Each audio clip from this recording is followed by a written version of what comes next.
Ya, selamat malam Bapak Ibu yang terkasih. Ada yang bisa bantu saya doa pembuka dulu? Ini banyak sahabat-sahabat lama. Siapa? Pak Pak Pius nih yang jauh dari Jogja ya, yang Pak Pius itu dari Jogja.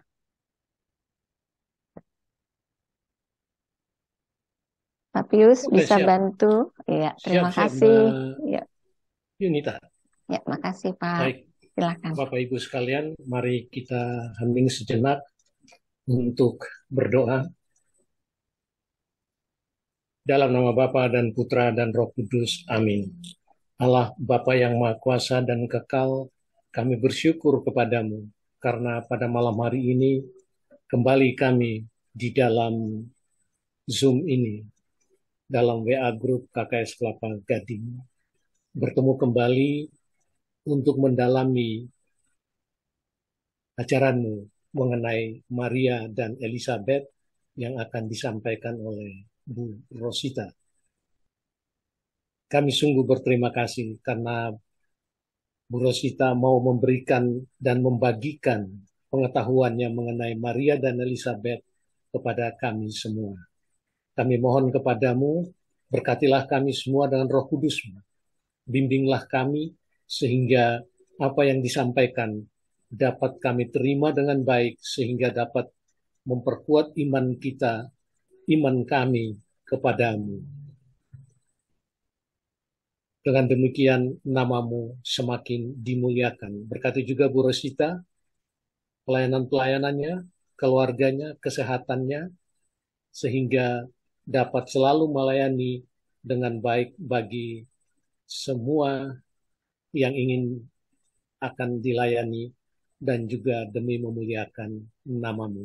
Semua doa ini kami mohonkan kepadamu melalui perantaran putramu yang terkasih, Tuhan dan Juru Selamat kami. Amin.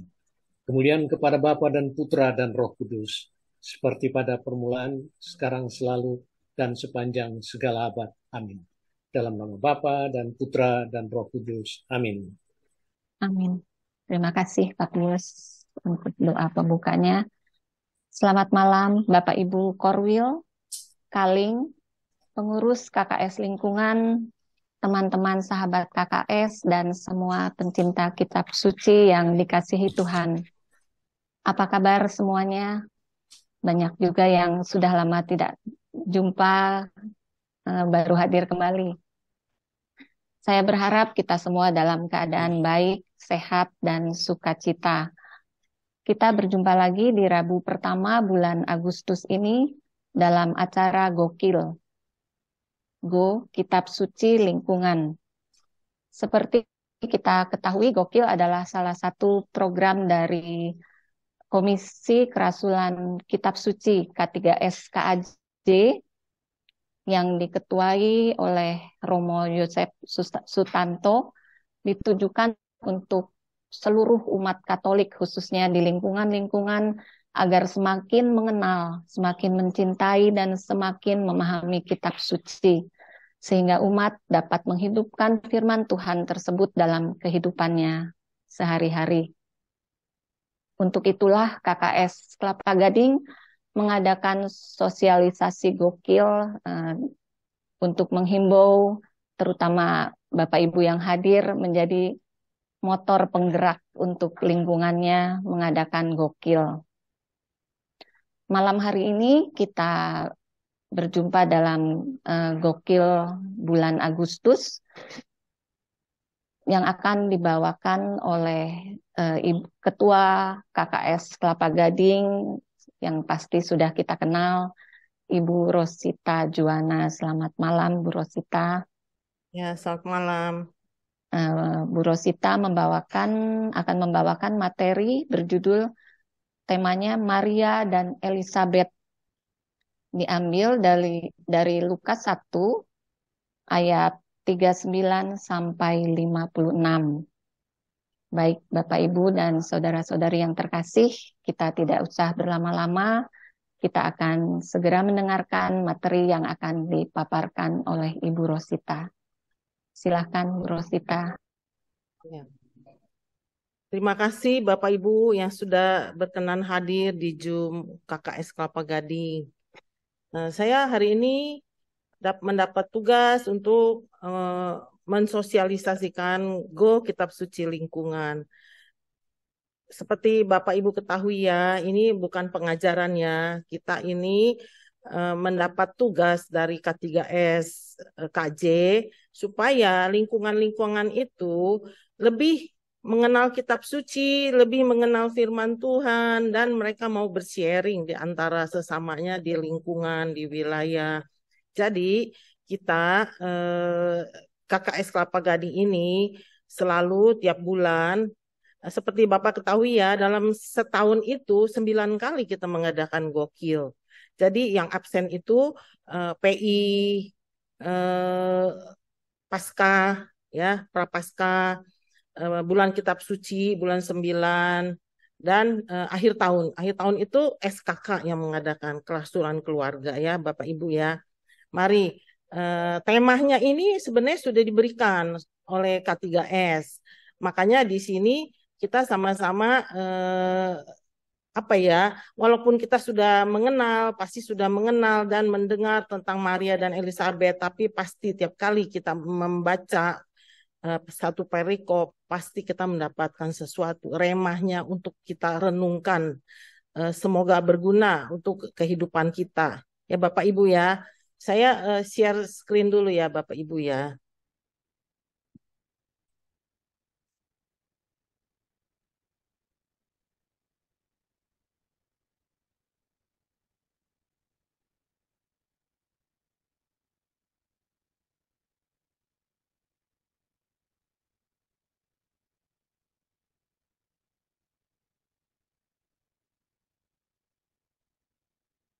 Nah Bapak Ibu, nah ini ya, gokil.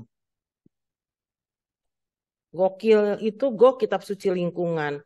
Ini kali kita mau membawakan eh, dengan tema Maria dan Elizabeth yang diambil dari Lukas 1 ayat 39 sampai 56. Tetapi sebelum masuk ke sana, ini kan tentang Maria dan Elizabeth. Saya mau memberikan sedikit gambaran mengapa Maria itu mengunjungi Elizabeth.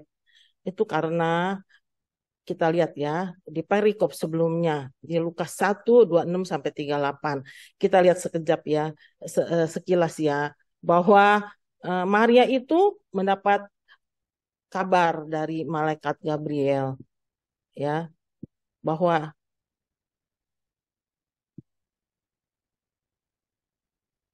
bahwa ia akan mengandung dari Roh Kudus. Jadi malaikat Gabriel itu datang ya ke satu kota di Galilea bernama Nazaret. Dan Nazaret ini eh, tempat tinggalnya Bunda Maria. Jadi Bunda Maria itu ya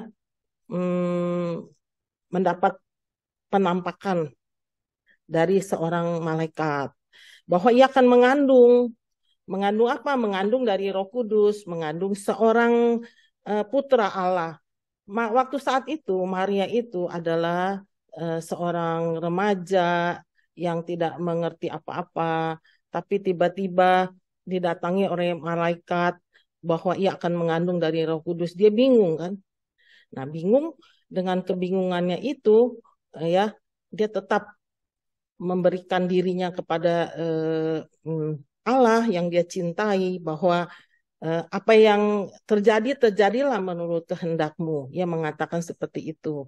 Pada saat itu Maria itu sudah bertunangan seorang yang bernama Yusuf dari keturunan Daud, ya kan? Jadi bayangkan coba kalau kita mengalami seperti Bunda Maria, tiba-tiba kita punya tunangan dan kita mengandung, pasti stres berat ya. Dan gimana mengatakan kepada tunangan kita bahwa saya mengandung dari Roh Kudus?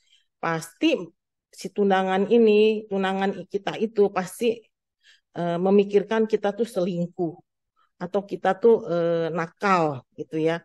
Tapi disinilah cerita ini kita lihat bahwa dalam perikop ini yang dikatakan Elizabeth dan Maria itu ada tokoh-tokoh hebat di belakangnya itu. Salah satunya Santo Yusuf. Dan kemudian nanti akan kita lihat lagi siapa di belakangnya Elizabeth itu. Ya Bapak Ibu ya. Jadi sekilas saya mau memberikan gambaran mengapa tiba-tiba Maria memutuskan untuk mengunjungi saudaranya Elizabeth gitu ya. Nah, ini ceritanya di Lukas 1 nih sampai ayat 1 sampai 26 sampai 38 ini ya, ketika Maria mendapat penampakan dari seorang malaikat ya, dan malaikat itu pun mengatakan bahwa saudaramu, sanakmu itu Elizabeth, ia pun sedang mengandung ya, walaupun dia sudah usur, sudah tua, tapi dia mengandung.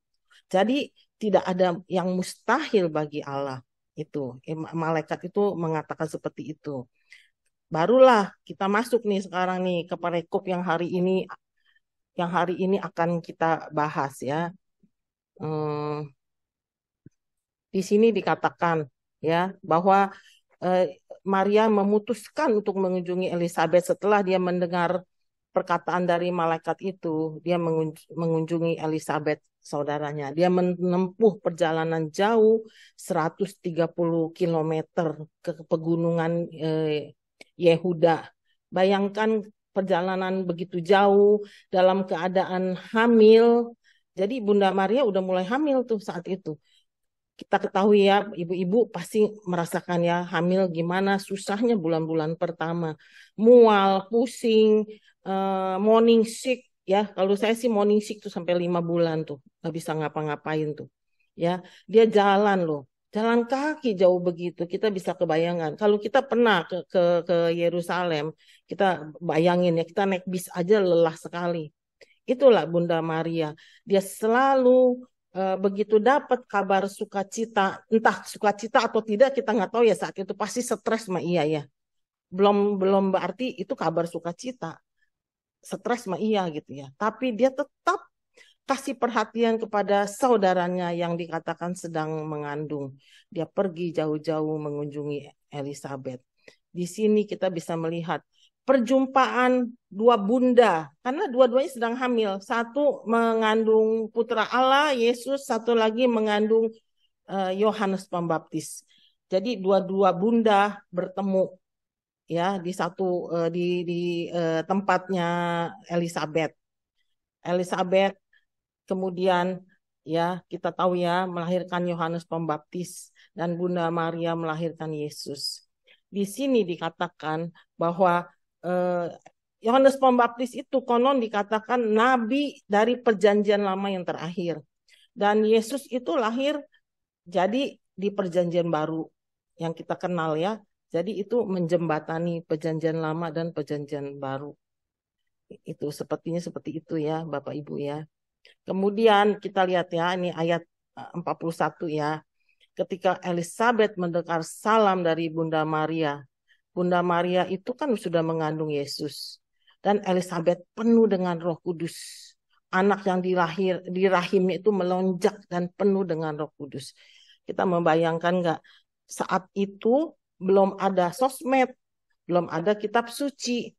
Tapi luar biasa, Elizabeth itu bisa merasakan bahwa Bunda Maria itu hadir dengan putra Allah di dalam kandungannya. Itu kan luar biasa, itu semua karya Roh Kudus. Karya Roh Kudus kepada dua wanita terberkati pilihan Allah. Itu ya. Jadi Yohanes Pembaptis yang pertama melonjak dalam kandungan ketika mendengar salam dari Maria. Itu adalah orang yang dipilih Allah untuk mendahului membuka jalan bagi Yesus. Itu benar-benar orang pilihan Allah itu jangan kita lihat dia terberkati sih terberkati, tapi penuh dengan masalah, penuh dengan kesulitan hidup, ya kan? Makanya kalau kita pikir ada orang bilang kepada saya, kok saya tambah ikut Yesus kok tambah banyak masalah ya, dia ngomong gitu. Saya lihat setelah saya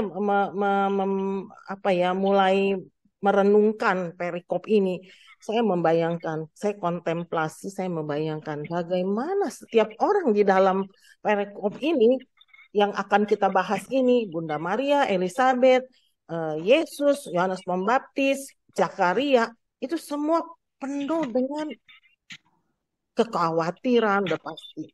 Penuh dengan ketakutan, udah pasti. Penuh dengan ketidakpastian, ya kan? Tapi bagaimana kita lihat di sini ya, semoga ini dapat menjadi rema kita. Mereka, kesetiaan mereka kepada Allah, walaupun hidupnya penuh dengan itu loh Bapak Ibu, ya. Kemudian ayat 42. Lalu berseru dengan suara nyaring, si Elizabeth nih, berkatilah di antara semua perempuan dan diberkatilah buah rahimmu. Nah, ini semua nih, hebatnya ini dua wanita ini, apa yang dia ucapkan itu ada di kitab suci. Dan itu menjadi doa yang tiap hari kita daraskan dalam rosario yang kita doakan. Itu di sini kita lihat kan, Salam Maria penuh rahmat, Tuhan sertamu. Merupakan kutipan perkataan malaikat Gabriel kepada Bunda Maria. Lagi dia mengunjungi Maria. Terpujilah engkau di antara wanita dan terpujilah buah tubuhmu, Yesus. Ini apa? Ini perkataan Elizabeth kepada Bunda Maria ketika dia hadir di tempatnya Elizabeth. Itu benar-benar dua orang yang terberkati pilih Allah. Makanya kalau kita sampai tidak tahu berdoa rosario, waduh, kasihan sekali. Dan kedua, kalau kita, ya kita sih pastilah ya, kita menghormati Bunda, ya Bunda Maria. Kalau orang sampai tidak menghormati Bunda, itu sih benar-benar kasihan. Menurut saya kasihan. Karena apa yang ditulis di kitab suci itu, salam dari malaikat, salam dari Elizabeth, itu tiap hari kita daraskan loh. Dan itu menjadi kekuatan kita dalam menjalani kehidupan yang penuh dengan lika-liku kehidupan ini. Gitu. Ya Bapak Ibu ya.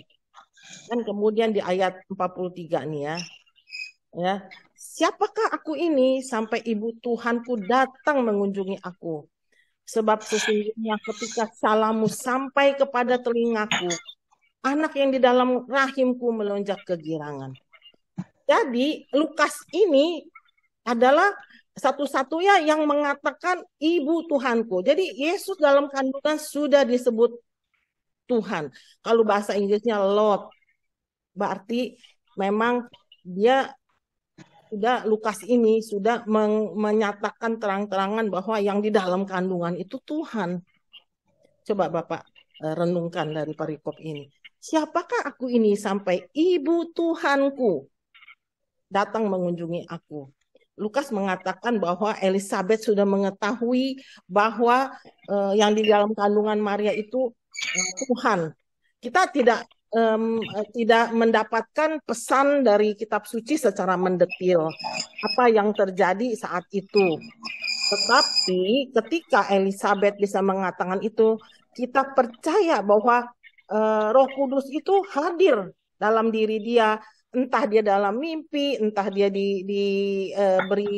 beri pesan oleh malaikat, kita nggak tahu ceritanya, itu tidak tahu. Tapi kenapa dia bisa tahu?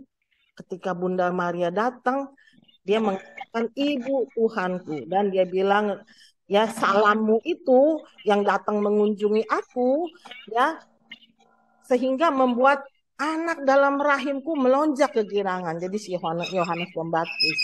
Jadi ceritanya di sini nih ya, Yohanes Pembaptis itu umurnya lebih tua dari Yesus. Jadi ketika Bunda Maria datang ke Elizabeth, Yohanes Pembaptis itu sudah dikandung 6 bulan kurang lebih. 6 bulan kurang lebih. Jadi waktu Maria datang. Karena memang Yohanes Pembaptis itu sudah dipersiapkan untuk membuka jalan buat Yesus. Jadi dia dikandung dulu, dilahirkan dulu. Ceritanya kayak gitu ya.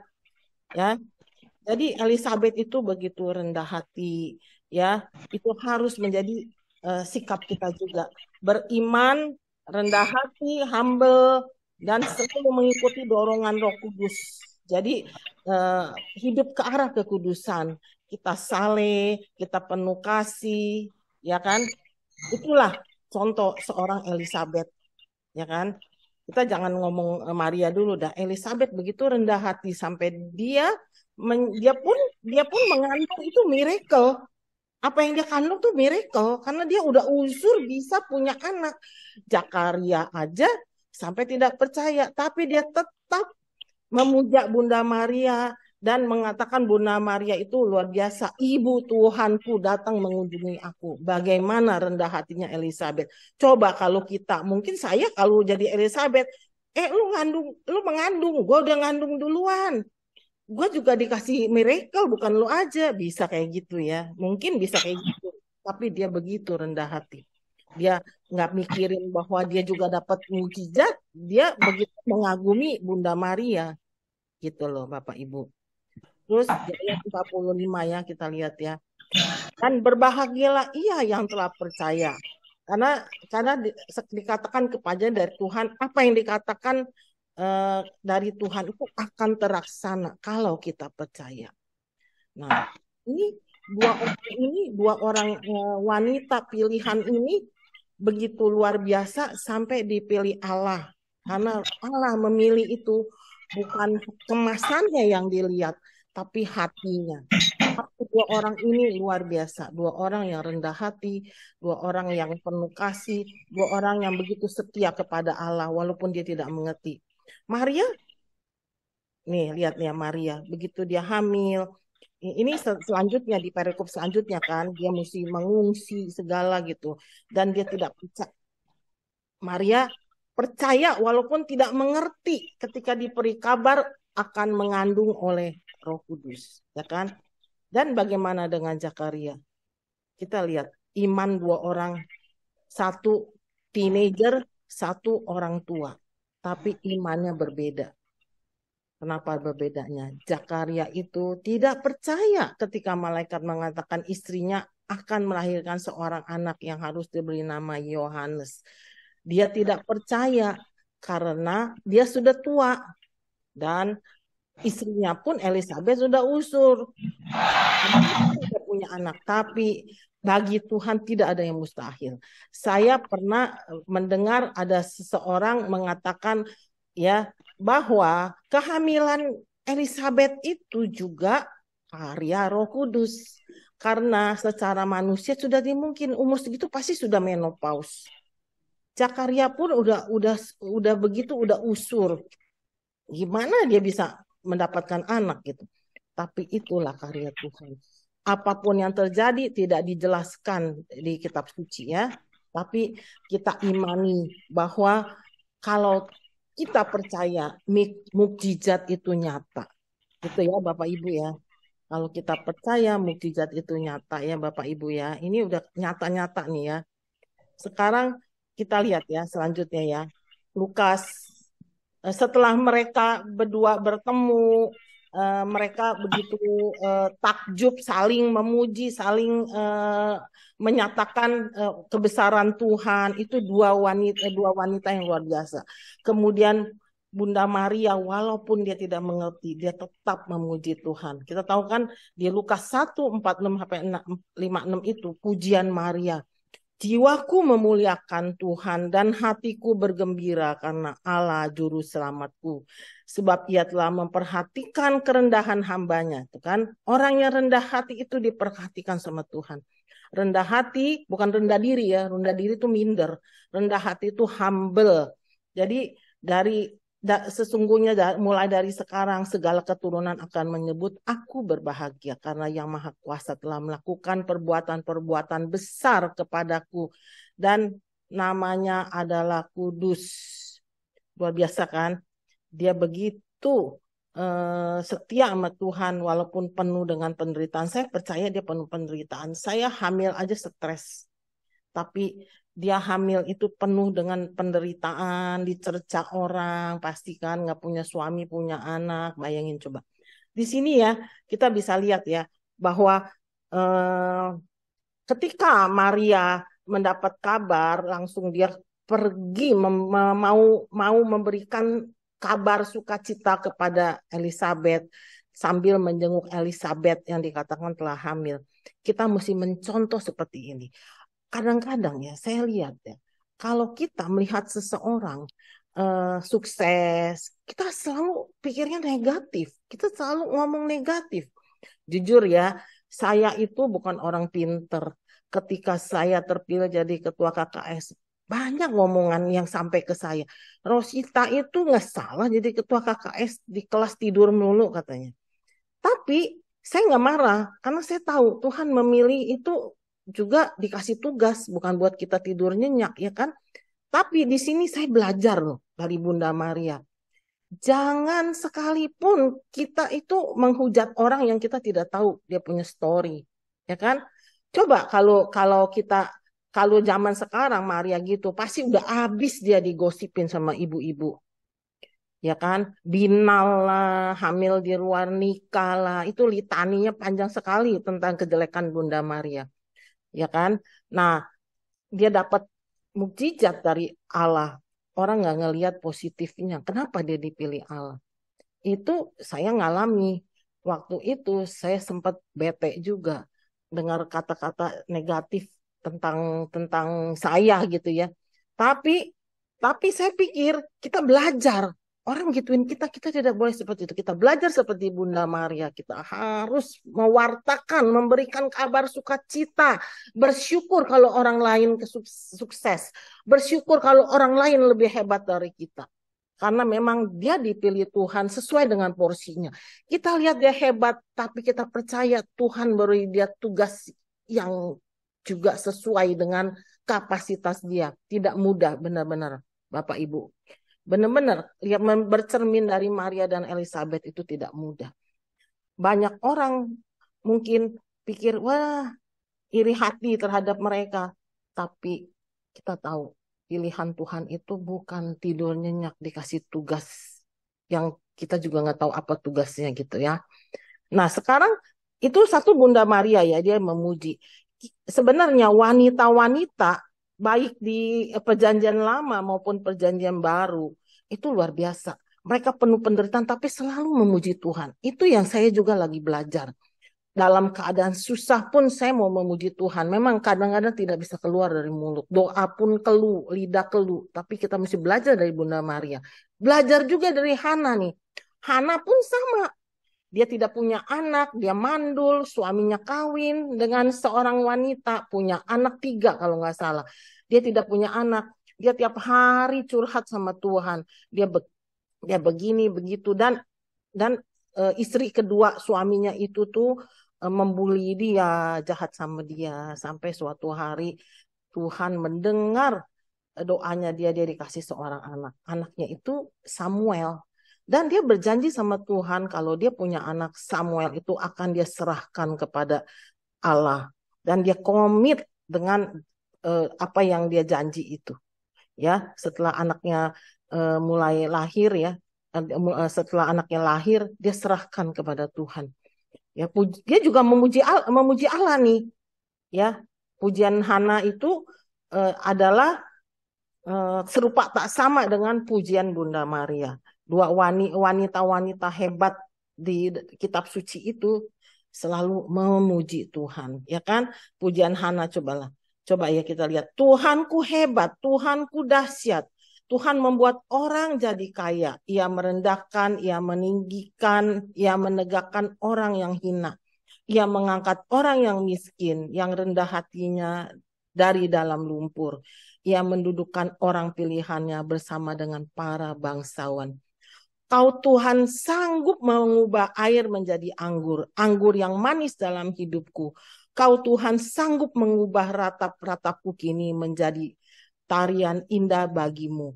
Mengubah air menjadi anggur manis bagiku. Mengubah ratap jadi tarian indah bagiku. Luar biasa kan? Dia lupa dengan penderitaan dia dibully sama madunya. Dia begitu sengsara hidupnya. Tapi begitu dia tahu Tuhan mengabulkan doa dia, dia bersyukur. Luar biasa kan ya, Bapak Ibu, kita patut mencontoh orang-orang ini, imannya luar biasa. Nah, kemudian ya kita lihat ya di ayat 50, dan rahmatnya turun temurun atas orang yang takut akan dia. Bukan setia aja, kita mesti takut dan kita menjalankan perintah Tuhan. Karena lihat di sini ya, saya dapat gambar ini bagus sekali. Jadi dunia ini kan globe ya namanya ya. Di dalam genggaman siapa? Genggaman Allah. Tuhan menciptakan dunia dan seisinya. Dunia di dalam genggamannya. Gitu ya Bapak Ibu ya. Kalau kita udah tahu gini, kita nggak perlu khawatir. Dunia aja digenggam sama Allah, apalagi kita. Coba kalau kita dengan perkataan kita menghujat Allah. Waduh, dunia aja digenggam, kita disentil aja, habislah kita. Ya kan? Jadi kita tidak perlu khawatir. Kita itu semua adalah ciptaan Allah. Ya Bapak Ibu ya. Nah sekarang nih ya, ayat 51 ya. Nah, Tuhan kita adalah Tuhan yang setia. Ya kan? Bayangin coba. Dia memperlihatkan perbuatan-perbuatan tangannya dan mencerai-beraikan orang-orang yang cokak hatinya. Ini di ayat 51 ya. Ayat 52, ia menurunkan orang-orang yang berkuasa dari tahta dan meninggikan orang-orang yang rendah. Ini kan seperti pujiannya Hana kan, serupa tak sama kan. Ia melimpahkan segala yang baik kepada orang yang lapar dan menyuruh orang yang kaya pergi dengan tangan hampa. Nyanyian Maria adalah maupun nyanyian Hana adalah kesetiaan Allah. Perbuatan tangan Tuhan mengingatkan peristiwa pembebasan bangsa Israel dari tanah Mesir menuju tanah terjanji. Bayangin orang Israel ya dibebaskan dari perbudakan di Mesir. Ya Tuhan yang setia, Tuhan mau membantu dia menolong mereka dengan segala cara. Tapi apa balasan mereka? Mereka tiap hari komplain. Itu sebenarnya bangsa Israel itu kita loh. Kita lupa loh. Komplain dulu kita. Ini kurang, itu kurang. Aduh, kok saya sakit. Aduh, kok saya nggak punya uang. Aduh, kok saya begini, begitu.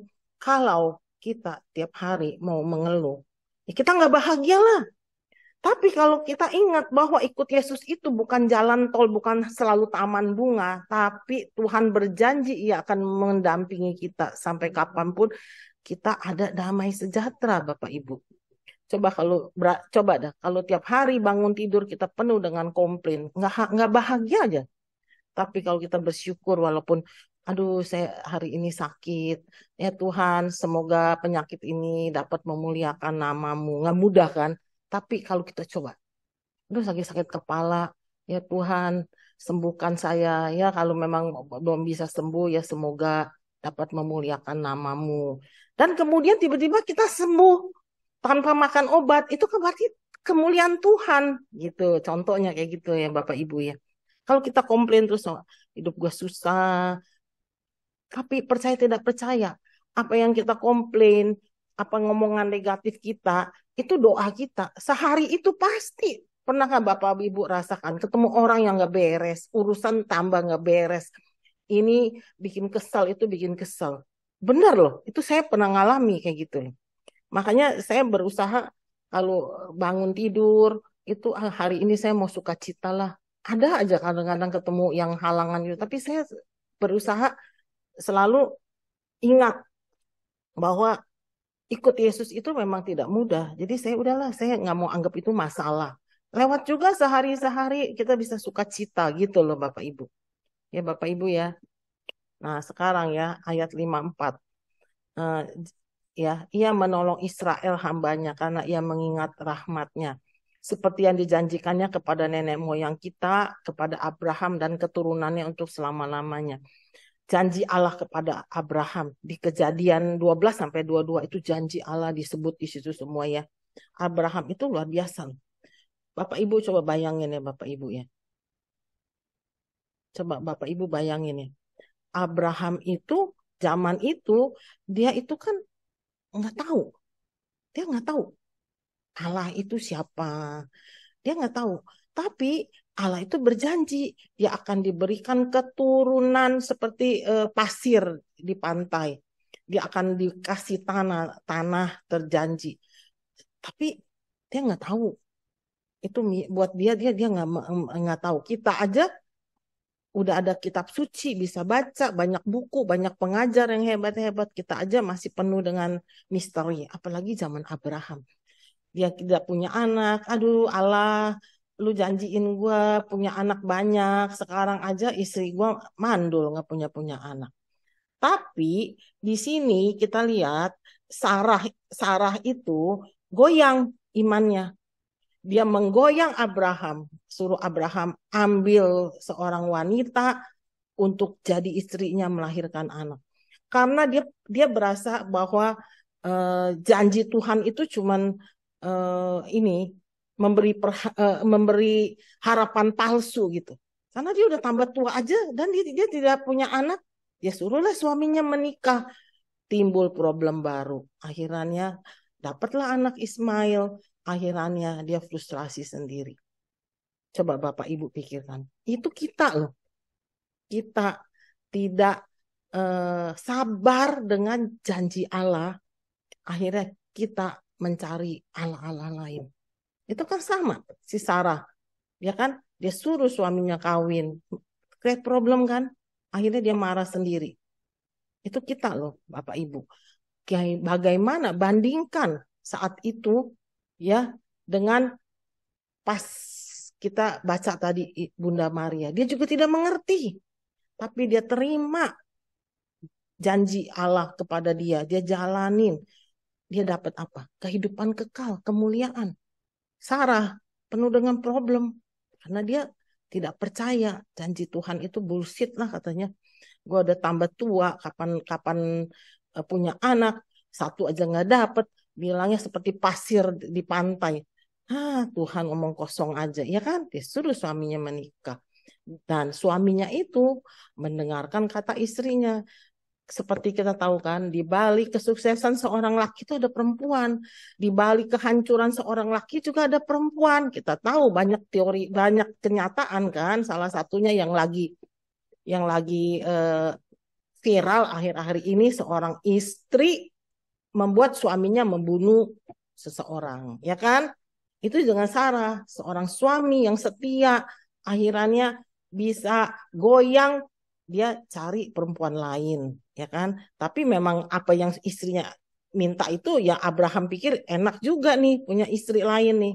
Itu juga aji mumpung juga gitu ya. Jadi dia kawin lagi, ya kan? Gitu, ya kan? Kebaikan dan kesetiaan janji Allah kepada Abraham dan keturunannya, bahwa Allah setia pada janjinya sampai akhir, itu adalah peran Maria yang terbuka pada rencana Allah. Tidak pernah lepas dari Yesus Kristus putranya. Kan Tuhan menjanjikan engkau akan mendapat keturunan. Dia kan nggak bilang anaknya Abraham. Allah bilang keturunan. Yaitu keturunannya kan berlanjut terus sampai Yesus, sampai ujung-ujungnya ke kita kan, ya kan? Benar, janji Allah tuh benar. Akhirnya sekarang dunia begitu padat, ya kan? Walaupun kemarin COVID banyak yang meninggal, saya lihat nih di Kelapa Gading, kalau saya lagi keliling ke pemulung-pemulung, saya suka bagi roti ya ke pemulung. Tambah banyak aja anak kecil di dalam kardus. Berarti yang meninggal banyak, yang lahir pun banyak karena COVID, ya kan? Nothing to do di rumah, anaknya lahir banyak. Itu salah satu janji Allah juga sebenarnya. Ya kan? Keturunannya tuh banyak jadinya gitu kan. Gitu ya Bapak Ibu ya. Nah, terus sekarang ini ya. Kita lihat ya di sini ya. Bunda Maria itu adalah dijadikan Bunda Gereja. Ya kan? Itu menjelang Yesus wafat, dia kan mengatakan kepada murid-muridnya, inilah ibumu, ya kan? Itu dirayakan sama gereja setelah ditentukan oleh para bapak bangsa kita, dirayakan itu ya setelah ini loh, sehari setelah Pantekosta itu dirayakan Maria Bunda Gereja. Bunda Gereja yang memberikan teladan agar hanya melakukan apa yang diperintahkan Yesus. Seperti apa? Seperti peristiwa di Kana. Kan Bunda Maria bilang, nah, mereka kekurangan anggur tuh, bilang ke Yesus. Yesus bilang, waktuku belum tiba. Bunda, engkau mau apa dari aku? Tapi Bunda Maria bilang, engkau dengarkan ya kepada para pelayan, dengarkan apa yang Yesus katakan. Ya, jadi Bunda Maria itu meminta kita memberikan teladan agar hanya melakukan apa yang diperintahkan Yesus. Kalau Yesus suruh apa, kita turut. Jangan kita melenceng. Itu pasti end up-nya itu bagus. Itu udah diteladani oleh Bunda Maria. Sehingga Bunda Maria itu dijadikan Bunda Gereja. Dirayakan sehari setelah Pantekosta. Itu luar biasa kan? Luar biasa. Kita Katolik tuh luar biasa. Ada tradisi. Ini nih nggak ada. Di kitab suci nggak ada ini. Tapi kita punya tradisi. Yang tradisi itu kan nggak ujuk-ujuk dibuat. Dirapatkan, direnungkan. Dengan segala cara. Akhirnya adalah dijadikan Maria Bunda Gereja. Jadi bapak bangsa kita itu, para bapak bangsa zaman dulu tuh sudah begitu menghormati Bunda Maria. Jadi kalau kita Katolik, kita bahagia kita punya Bunda Maria. Kita bisa berdoa bersama Bunda Maria kepada Yesus untuk diberikan anggur kalau kita kekurangan anggur. Ya kan? Dan Yesus akan menjawab yes. Dalam hal ini anggur banyak. Anggur bisa materi, anggur bisa kesehatan, anggur bisa juga iman, anggur bisa juga hikmat, macam-macam. Kita mohon bersama Bunda agar kita diberikan anggur. Bunda, tolong sampaikan kepada putramu, saya lagi kekurangan anggur. Gitu ya Bapak Ibu ya. Luar biasa tuh Bunda. Ya, jangan seperti tetangga kita itu. Bunda itu hanya numpang lewat. Rahimnya dipakai untuk melahirkan Yesus. Saya aja nggak mau. Saya punya anak 2, saya aja nggak mau dibilang cuman rahimnya dipakai doang. Nggak mau saya. Saya mau mereka menghormati kita. Dan hukum Taurat aja terang-terangan sudah dinyatakan sama Allah. Hormatilah ibu bapamu, ibumu dan bapakmu. Sekarang ini ibunya Yesus, masa tidak dihormati? Sama tetangga kita itu dihujat-hujat, dibilang kita berdoa kepada patung, ya kan? Itu kasihan sekali menurut saya. Kita patut doakan mereka agar mereka tuh sadar bahwa Bunda Maria itu bunda kita semua, bukan hanya Bunda Yesus gitu ya. Kita bangga jadi orang Katolik, berani memutuskan Maria jadi Bunda Gereja, ya Bapak Ibu ya. Nah sekarang nih ya di sini ya, kita lihat ya, Maria mendapat tempat istimewa, ya. Maria mendapat tempat istimewa ya ketika Yesus naik ke surga. Sebelum naik Yesus bangkit, terus setelah 40 hari kan Yesus akan naik ke surga, dan ketika itu dia berkelana kan ya, dan Bunda Maria suatu hari menjelang turunnya Roh Kudus, dia bersama para murid di satu tempat berdoa menantikan Roh Kudus. Jadi Maria itu mendapat tempat istimewa, sehingga kesetiaan Maria itu nggak sia-sia. Waktu Yesus naik ke surga, bisa kenalin karena ke dia. Takutnya digosok-gosok. Aduh, ngeri-ngeri. Dia nggak masuk. Kemarin sama Romo. tolong di mute ya, co-host ya, tolong ya. Oke.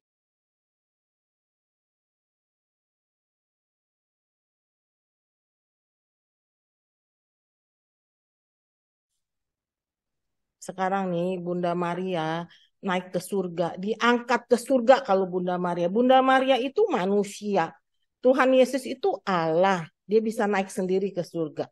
Kalau Bunda Maria itu manusia, jadi dia diangkat. Ketika dia meninggal, dia dibangkitkan, dia diangkat beserta tubuhnya ke surga. Itu dirayakan 15 Agustus. Ya, 15 Agustus dirayakan besar-besaran. Kalau di Eropa itu libur nasional. Libur nasional 15 Agustus kalau di Perancis, ya kan? Begitu menghormati Bunda Maria mereka itu ya. Jadi Yesus naik ke surga, Bunda Maria diangkat. Berarti ya kan Yesus itu memberikan Bunda Maria itu anugerah ya, sehingga dia diangkat ke surga dan sepenuhnya mengikuti putranya. bersama Yesus di surga. Sekarang coba bayangin, masa kita nggak mau menghormati Bunda Maria? Bunda Maria bersama putranya sekarang di surga. Masa kita nggak mau menghormati Bunda Maria? Itu keterlaluan kan? Ya kan Bapak Ibu? Dia terang-terangan satu-satunya yang diangkat ke surga setelah kematian beserta tubuhnya. Itu luar biasa sih, ya kan? Terus Bunda Maria nggak sampai di situ aja selesainya, dia itu para bapak bangsa itu mengadakan dogma. Bunda Maria itu begitu dihormati sampai memiliki 4 dogma, ya. Salah satunya perawan Maria diangkat ke surga itu dijadikan dogma. Dogma ini diumumkan oleh Paus Pius ke-12 pada tahun 1950 dan dirayakan setiap tanggal 15 Agustus. Ya kan, bertepatan dengan hari Santa Perawan Maria diangkat ke surga. Itu luar biasa. Dogmanya Bunda Maria itu ada 4. Nah ini ya, kita lihat sekilas ya. Bunda itu sebagai Bunda Allah, dogmanya. Terus Bunda Maria tetap perawan. Ketiga, dikandung tanpa noda. Nah, keempat, diangkat ke surga. Nah itu yang kita tadi katakan diangkat ke surga. Ya kan, tubuhnya meninggal, dibangkitkan, diangkat ke surga oleh malaikat-malaikat gitu. Ini dogma Bunda Maria. Sekarang kurang apa lagi coba? Bunda, kalau kita sampai tidak menghormati. Saya bingung ya. Waktu saya suatu hari ke Yerusalem, ya, saya lihat ada satu rombongan di luar satu gereja, ya. Mereka berdoa di depan gereja itu dengan pendetanya. Wah, teriak-teriak, Roh Kudus. Dia nggak mau masuk ke gereja itu karena di gereja itu penuh dengan Bunda Maria, baik patungnya maupun auranya, karismanya. Itu Bunda Maria tuh di mana-mana di Yerusalem. Kalau kita bilang Yerusalem itu cuma miliknya mereka mau napak tilas Yesus dan melupakan Bunda Maria, itu sih bodoh sekali. Begitu kita datang semua ada. Auranya Bunda Maria, karismanya maupun patung-patungnya semua ada gitu loh. Nah, dia nyanyi di depan Roh Kudus sekenceng-kencengnya, orang Indo nih, ya kan? Tapi dia nggak mau masuk loh ke gereja itu. Akhirnya saya punya rombongan saya, romonya negor dia. Pak Pendeta, jangan buta Pak Pendeta. Di sini tuh penuh dengan aura Bunda Maria. Ayo masuk gitu. Pasturnya kepo dipanggil masuk, tapi tetap mereka tidak bergeming. Buat apa dia ke Yerusalem coba? Kalau dia seperti itu, ya kan? Gitu ceritanya. Nah, ini empat dogma Bunda Maria tuh ya.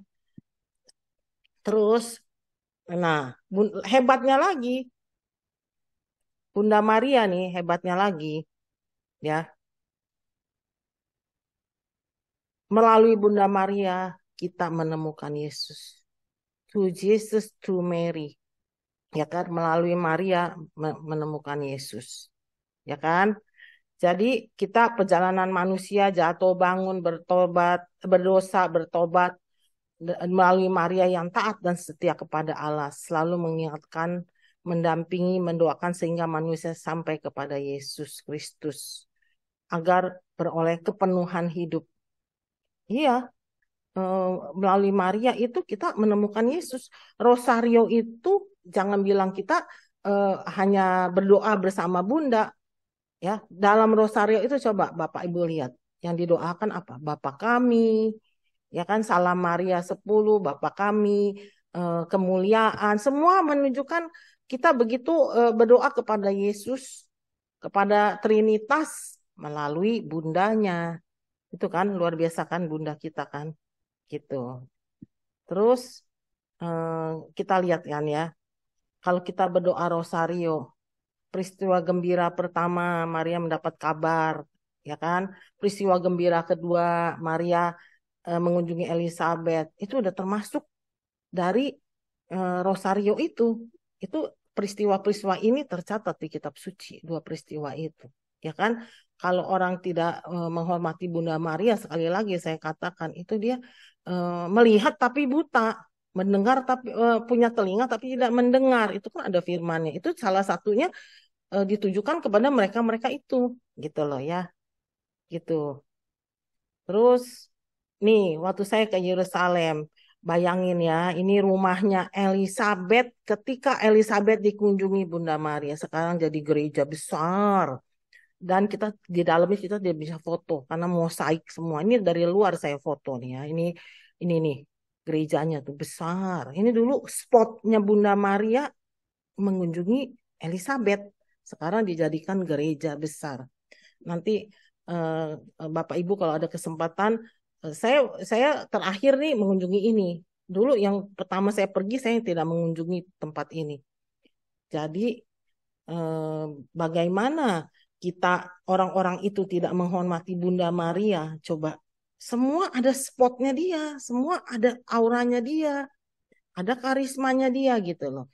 Nah sekarang kita lihat nih ya.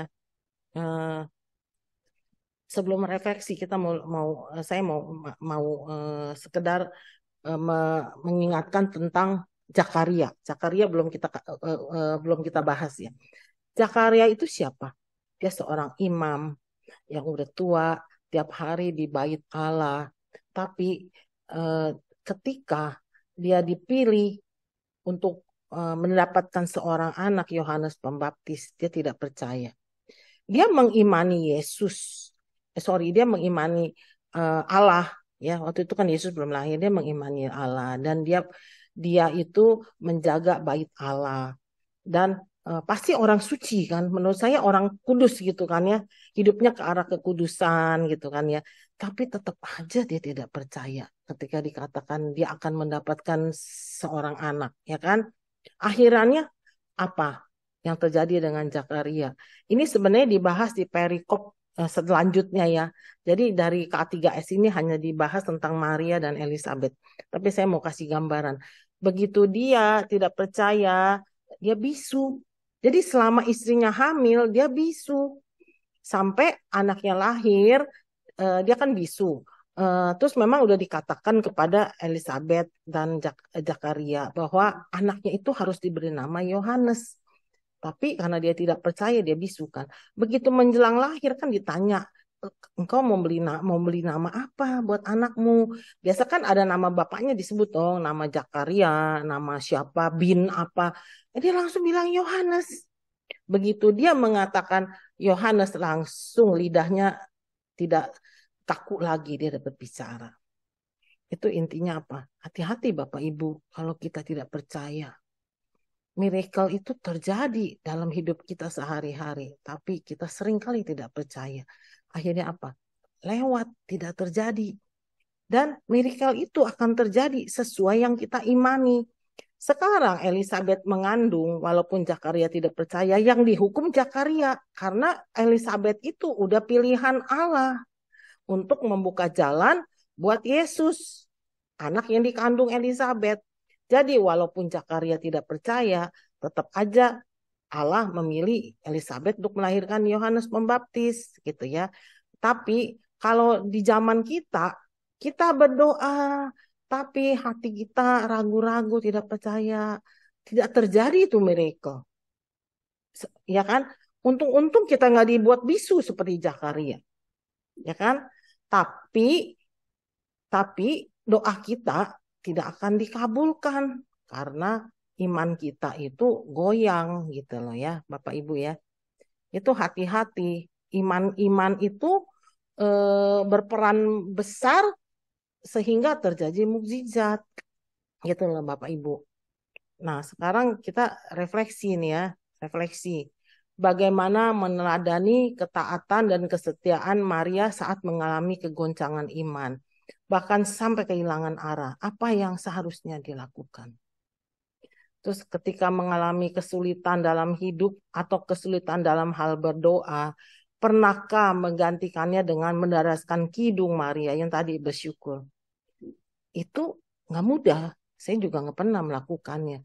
Tapi boleh kita coba ketika kita lagi galau, kita lagi sedih, kita lagi kekurangan anggur, coba kita daraskan. Mungkin miracle bisa terjadi karena kita suka cita gitu ya Bapak ya Ibu ya.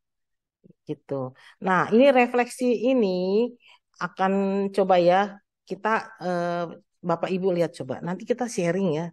boleh kita saling sharing ya. Saya habiskan dulu ini ya, satu lagi ya. Nah, ini lihat tuh. Bagaimana kita untuk hidup ke arah kekudusan. Kalau orang Indonesia sih udah jago ziarah sih. Ini ziarah Sendang Sono. Saya baru balik dari Sendang Sono. Ini Sendang Sono nih luar biasa. Tambah lama itu yang pasang lilin, sekarang dia ngikutin lodes nih, lilinnya gede-gede segede-gede apa gitu. Tapi itu iman orang. Tapi bukan berarti kita pasang lilin, kita datang ke sini, terus pulang dari sini kita penuh keraguan. Apakah doa kita dikabulkan atau kita dibuat bisu seperti Zakaria? Itu pilihan kita gitu loh Bapak Ibu ya. Tapi sarana itu banyak untuk kita berziarah. Dan saya percaya sekali orang Indonesia itu sangat menghormati Bunda Maria karena dengan Bunda Maria itu mereka dapat memohon bersama Bunda.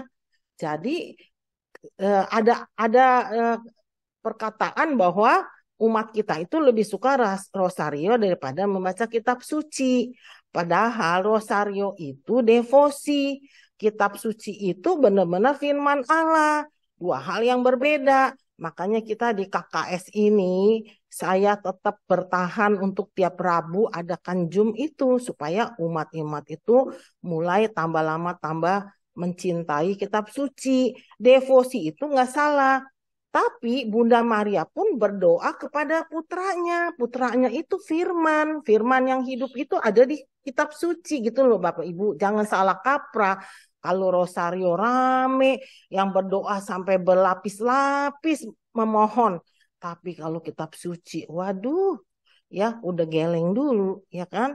Makanya ini kita bersyukur ada Zoom sekarang kita tetap bisa mendengarkan firman.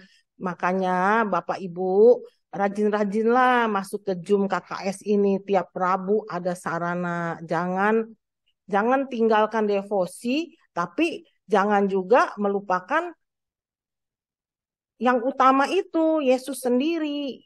Kita baru tahu apa perintah Yesus. Kan tadi dikatakan bahwa kalau ingin hidup kita dimuliakan, kita harus menuruti perintah Yesus. Seperti Bunda Maria pun menuruti perintah Yesus. Dia menuruti perintah Yesus itu sebagai Allah, bukan anaknya loh. Sebagai Tuhan, bukan anaknya. Nanti katanya masa mama nurut sama anak gitu kan. Orang bisa ngomong gitu lagi, nyinyir. Itu sebagai Allah gitu loh ya Bapak Ibu ya. Terima kasih.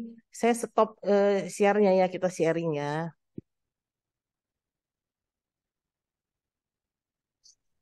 Gitu loh Bapak Ibu ya.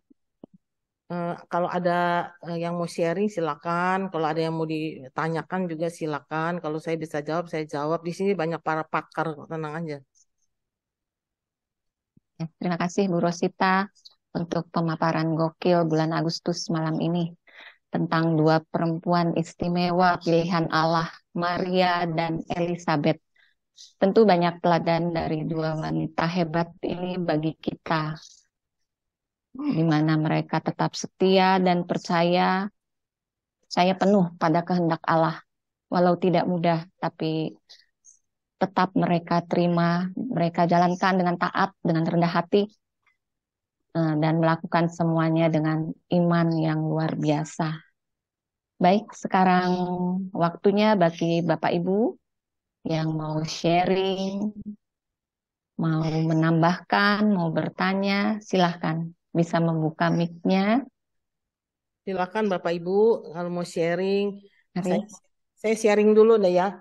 Saya sharing gimana Bunda Maria itu menjadi andalan saya. Ya. Saya dulu ketika saya sibuk berkarir, saya sudah malas ke gereja.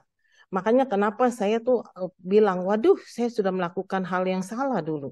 Karena Yesus itu tujuan utama. Bunda Maria pun ya selalu memohon kepada Yesus. Lihat ya di Kana kan, salah satu contohnya kan, mereka kekurangan anggur. Itu kan mintanya kepada Yesus sebagai, jangan salah ya, selain putranya, tapi waktu dia minta itu sebagai Lord, sebagai Tuhan, bukan putranya.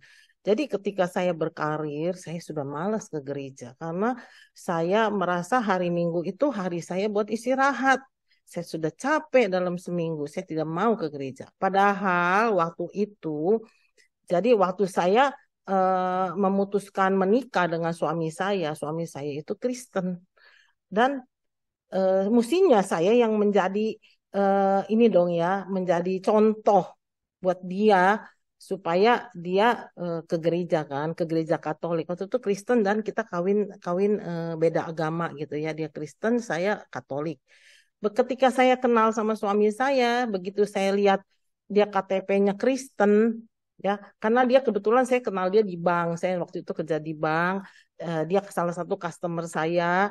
Jadi saya lihat waktu itu umur saya sih udah tidak muda lagi. Jadi kalau ada nasabah yang single, teman-teman saya di bank itu dorong-dorong saya gitu. Dan kebetulan memang dia belum menikah, KTP-nya tapi Kristen. Waduh, dalam hati saya ya, ini satu-satunya yang single tapi Kristen, gimana nih ya? Jadi saya tiap kali dia datang, kita belum pacaran sih, tiap kali dia datang, saya ngomongin tentang Bunda Maria tuh. Dia diem aja. Saya pikir kalau sekali dia katain Bunda Maria, saya pasti udah kecoret dari ini ya. Saya udah nggak mau lagi gitu. Tapi dia diem aja. Terus setelah kita lebih dekat, saya bilang kalau kita mau menikah, saya cuma minta di gereja Katolik. Dia manggut-manggut. Ya udah, jadi menikahlah sama saya. Setelah menikah, saya tanya, kenapa kamu nggak komentar tentang Bunda Maria? Puji Tuhan, dia tidak mengerti ternyata. Jadi dia nggak komentar karena dia tidak mengerti. Kalau dia komentar aja tentang yang jelek-jelek tentang Bunda Maria, tapi saya pasti tidak jadi menikah dengan dia. Itu loh. Nah, walaupun saya jarang ke gereja, saya selalu rosario. Karena saya dari kecil itu, dari muda, waktu itu kan kita ke Sendang Sono. Itu tuh favorit saya. Tiap tahun saya ke Sendang Sono. Makanya tadi saya kasih gambar dari Sendang Sono kan. Sampai setua ini pun saya selalu ingat sama Sendang Sono. Kalau saya pergi itu dulu, bisnya tuh dari bawah, kita jalan kaki. Sekarang udah bisa naik ke atas. Jalan kaki jauh loh. Setelah saya sekarang naik mobil, waduh jauh juga ya. Tapi kok saya dulu nyampe ya, karena masih muda gitu kan. Dan semangat. Itu luar biasa sekali gitu. Jadi Bunda Maria itu banyak kali menolong saya. Menolong saya benar-benar. Saya sudah lupa ke gereja loh. Saya sudah tidak pernah ke gereja. Karir saya tambah tinggi, saya tambah tidak ke gereja karena sibuk. Tapi saya selalu berdoa rosario tiap hari gitu ya. Dan ternyata Bunda itu luar biasa loh. Dia melindungi saya, dia merangkul saya seperti tadi yang saya katakan itu tuh dari pengalaman pribadi saya.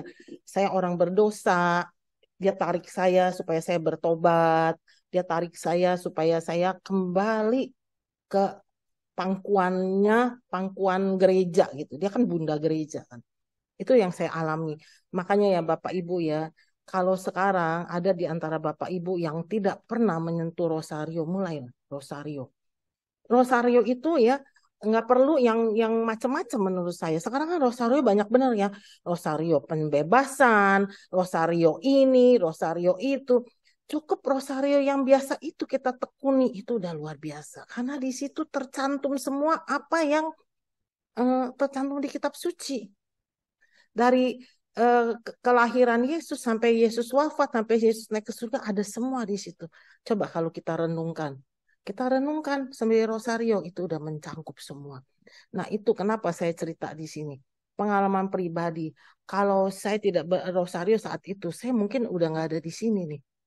Saya udah bukan ketua KKS lagi. Saya nggak tahu jadi apa kali ya. Itu rosario yang membuat saya bertobat. Gitu loh Bapak Ibu. Jadi kalau sampai ada orang menghina Bunda Maria, kasihan sekali. Kasihan, kita patut doakan. Saya ada kenalan ya, dia menikah dengan orang Betani. Itu dia anti sekali sama Bunda Maria, benar-benar anti. Saya kasihan lihat dia, saya kasihan lihat keluarga ini gitu. Karena sampai itu padahal menantunya ya. Dia kalau datang ke rumah ibunya tuh sembunyikan patung Bunda Maria. Saya sampai bilang, kenapa mesti begitu? Nah, saya mau sharing satu ya tentang Bunda Maria ya. Berapa minggu lalu ada orang datang ke tempat saya. Dia mau nyewa satu gedung untuk relawannya Ahok. Bayangin, satu gedung. Itu kan kalau dihitung secara manusia itu ada uangnya kan. Dan dia nyewa tuh continue untuk kampanye. Tapi saya salut sama suami saya. Dia ngomong, begitu datang orangnya ngomong gini sama saya. Itu ya di tempat saya nih di lantai 4 ada patung Bunda Maria sama Hati Kudus Yesus. Itu tidak pernah pindah tempatnya di situ terus. Orangnya ngomong gini relawannya. Itu ya nanti patungnya diangkat ya. Karena kita ini politik lintas agama. Dia ngomong gitu. Saya cuma ngomong begini, salibnya tidak bisa ya Pak, salibnya udah nempel. Saya ngomong begitu, tapi suami saya langsung, oh tidak bisa Pak, ini untuk Katolik. Dia tolak, dia suruh saya tolak. Saya bersyukur, itu orang yang dulunya Kristen loh. Imannya akan Bunda Maria lebih daripada saya. Saya aja masih bilang, iya maksud saya kalau dia mau simpen, saya simpen, salibnya nggak boleh gitu. Tapi dia langsung ngomong tolak ya, saya tidak mau ya. Dia sudah mau menyingkirkan Bunda Maria. Itu loh Pak, itu sharing saya. Ya, luar biasa kan? Kalau Bunda Maria itu memang luar biasa. Dia banyak menolong keluarga kami. Makanya suami saya yang Kristen bisa sampai seperti itu loh Bapak. Gitu ya Bapak, sharing saya ya. Ayo silakan yang mau sharing. Silakan Bapak Ibu. Atau kalau ada yang mau bertanya juga boleh. Silakan Bapak Ibu.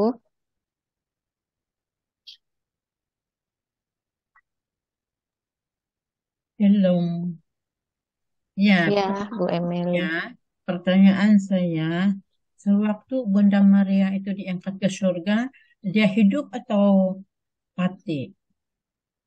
Eh, siapa yang mau jawab? Saya jawab ya. Bunda Maria sudah meninggal, Ibu.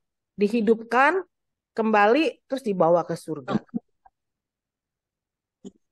Jadi saya Oh, lihat oke. ada ikonnya, Bunda sedang tidur merem di satu seperti kayak dipan gitu ya, dan dikelilingi malaikat. Sepertinya sih dibangunkan terus dibawa ke surga. Ada yang mau tambahkan? Maaf kalau saya salah. Apa ada yang pernah membaca atau mendengar tentang ini? Karena di kitab suci di kitab suci tidak ada ya. Mungkin di tradisi ada atau ada yang pernah baca bukunya silakan. Saya hanya melihat ikonnya Ibu. Dia tidur di satu dipan terus dikelilingi malaikat kemudian dia diangkat ke surga gitu.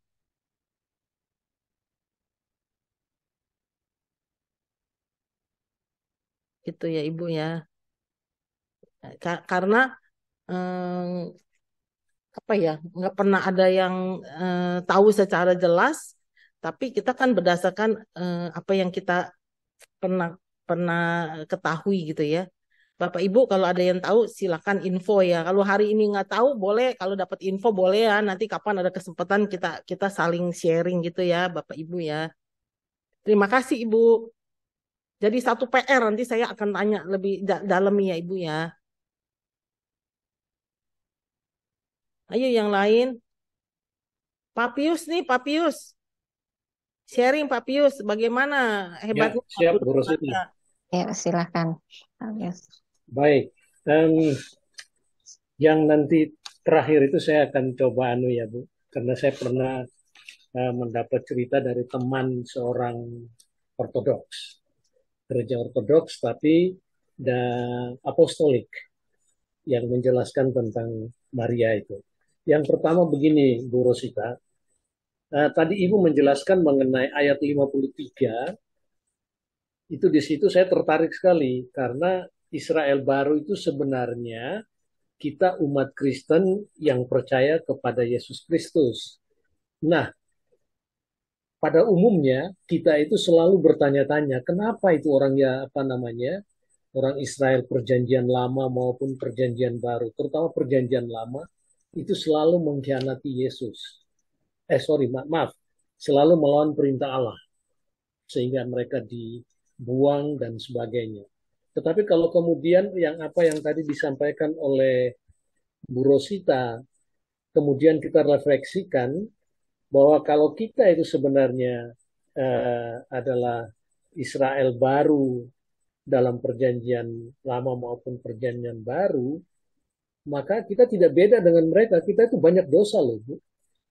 Banyak berbuat kesalahan, banyak berbuat dosa. Cuma memang sekarang karena sudah tidak ada lagi, Tuhan kemudian menghukum dengan menghancurkan negara terus kemudian dibuang kemana dan kemana. Begitu, Bu. Jadi sangat menarik untuk saya, dan ini satu ide baru yang saya tangkap dari apa yang disampaikan oleh Bu Rosita dalam berbagi malam hari ini. Kemudian yang kedua itu ada yang Bu, ini ibumu. Ini ibumu sebenarnya itu kan juga menggambarkan bahwa Yesus itu kan sebenarnya anak tunggal sulung Maria. Karena kalau Maria itu ada anak yang lain, maka Yesus itu akan menyerahkan ibunya itu kepada anak-anaknya yang lain, seperti ada dibilang Yoses, Yesus anak siapa dan sebagainya begitu. Tetapi di situ diserahkan kepada murid yang dikasihinya, yaitu Yohanes. Jadi berarti di sini apa yang disampaikan oleh ibu itu juga menggambarkan atau memberikan penegasan bahwa Yesus itu adalah anak tunggal Maria, dan Maria tidak mempunyai anak yang lain. Kemudian yang terakhir ini, Bu, yang pertanyaan Bu siapa namanya tadi ini, Emilia ya. Ya. Itu saya pernah berdiskusi dengan seorang teman yang namanya pastor begitu ya, dari Ortodoks. Dia mengatakan bahwa Ortodoks itu sangat memegang tradisi-tradisi, terutama mengenai Maria. Jadi di situ dikatakan bahwa pada saat Bunda Maria itu meninggal, kemudian dimakamkan. Tapi sebelum dimakamkan itu semua murid-murid Yesus atau para rasul itu berkumpul. Kemudian membawa Maria saya nggak tahu ini benar apa enggak, tapi saya sharing saja begitu, Bu, untuk kita semua. Kemudian mereka memakamkan Maria. Tetapi pada saat itu satu orang rasul yang tidak ada di tempat, yang tidak bisa datang pada pemakaman Maria, yaitu Thomas. Dia katanya ada di India. Ini menurut tradisi Ortodoks. Kemudian dia cepat-cepat ke sana, tetapi penguburan sudah selesai, dan dia meminta kepada para rasul yang lain untuk mengantarkan dia ke makam Maria. Nah, setelah mereka sampai ke makam Maria, kemudian makamnya kosong. Dan kemudian menurut tradisi Ortodoks itu, di langit itu kelihatan Yesus dan Maria menampakkan diri di langit kepada para rasul. Nah, itu ceritanya, Bu. Saya nggak tahu itu dongeng atau benar atau apa, tapi saya pernah berdiskusi dengan pastor itu. Jadi pastor dari Ortodoks, tapi apostolik begitu. Begitu, Bu Rosita. Terima kasih. Ya, terima kasih, Pak. Terima kasih, Pak Pius. Ya, kalau seperti tadi ya, ini ibumu. Itu sebenarnya kalau kita mau bawa ke zaman kita sekarang, itu kan sebenarnya Yesus mau mengatakan itu ibu kita juga, ya kan? Tapi tetangga kita itu kan sering mendiskreditkan ini seakan-akan Bunda Maria itu punya anak lain selain Yesus, ya kan? Kan mereka selalu mengatakannya seperti itu. Tapi kalau kita mau melihat sekarang, di zaman sekarang, Yesus tuh berpesan kepada kita semua, itu ibumu. Jadi Bunda Maria ibu kita, makanya dijadikanlah Bunda Gereja, ya kan? Bunda kita semua, gitu loh, Pak. Jadi kita balik lagi. Sekarang apa yang kita baca, perikop, segala apa, itu kan kita ambil remanya. Apa sih yang Tuhan mau bicara terhadap kita, untuk kita renungkan dalam hidup kita, ya kan Pak? Seperti itu kan. Jadi kalau kita secara mendetil ini kita nggak pernah tahu, Pak. Ya, di kitab suci itu kan juga ya karangan orang, ya tentu saja dengan pertolongan Roh Kudus. Tapi tetap kan manusia yang membuatkan, Pak. Kita ambil remanya, ya kan? Bunda Maria itu ketika Yesus mau naik, dia titipin kepada murid-muridnya, ya kan?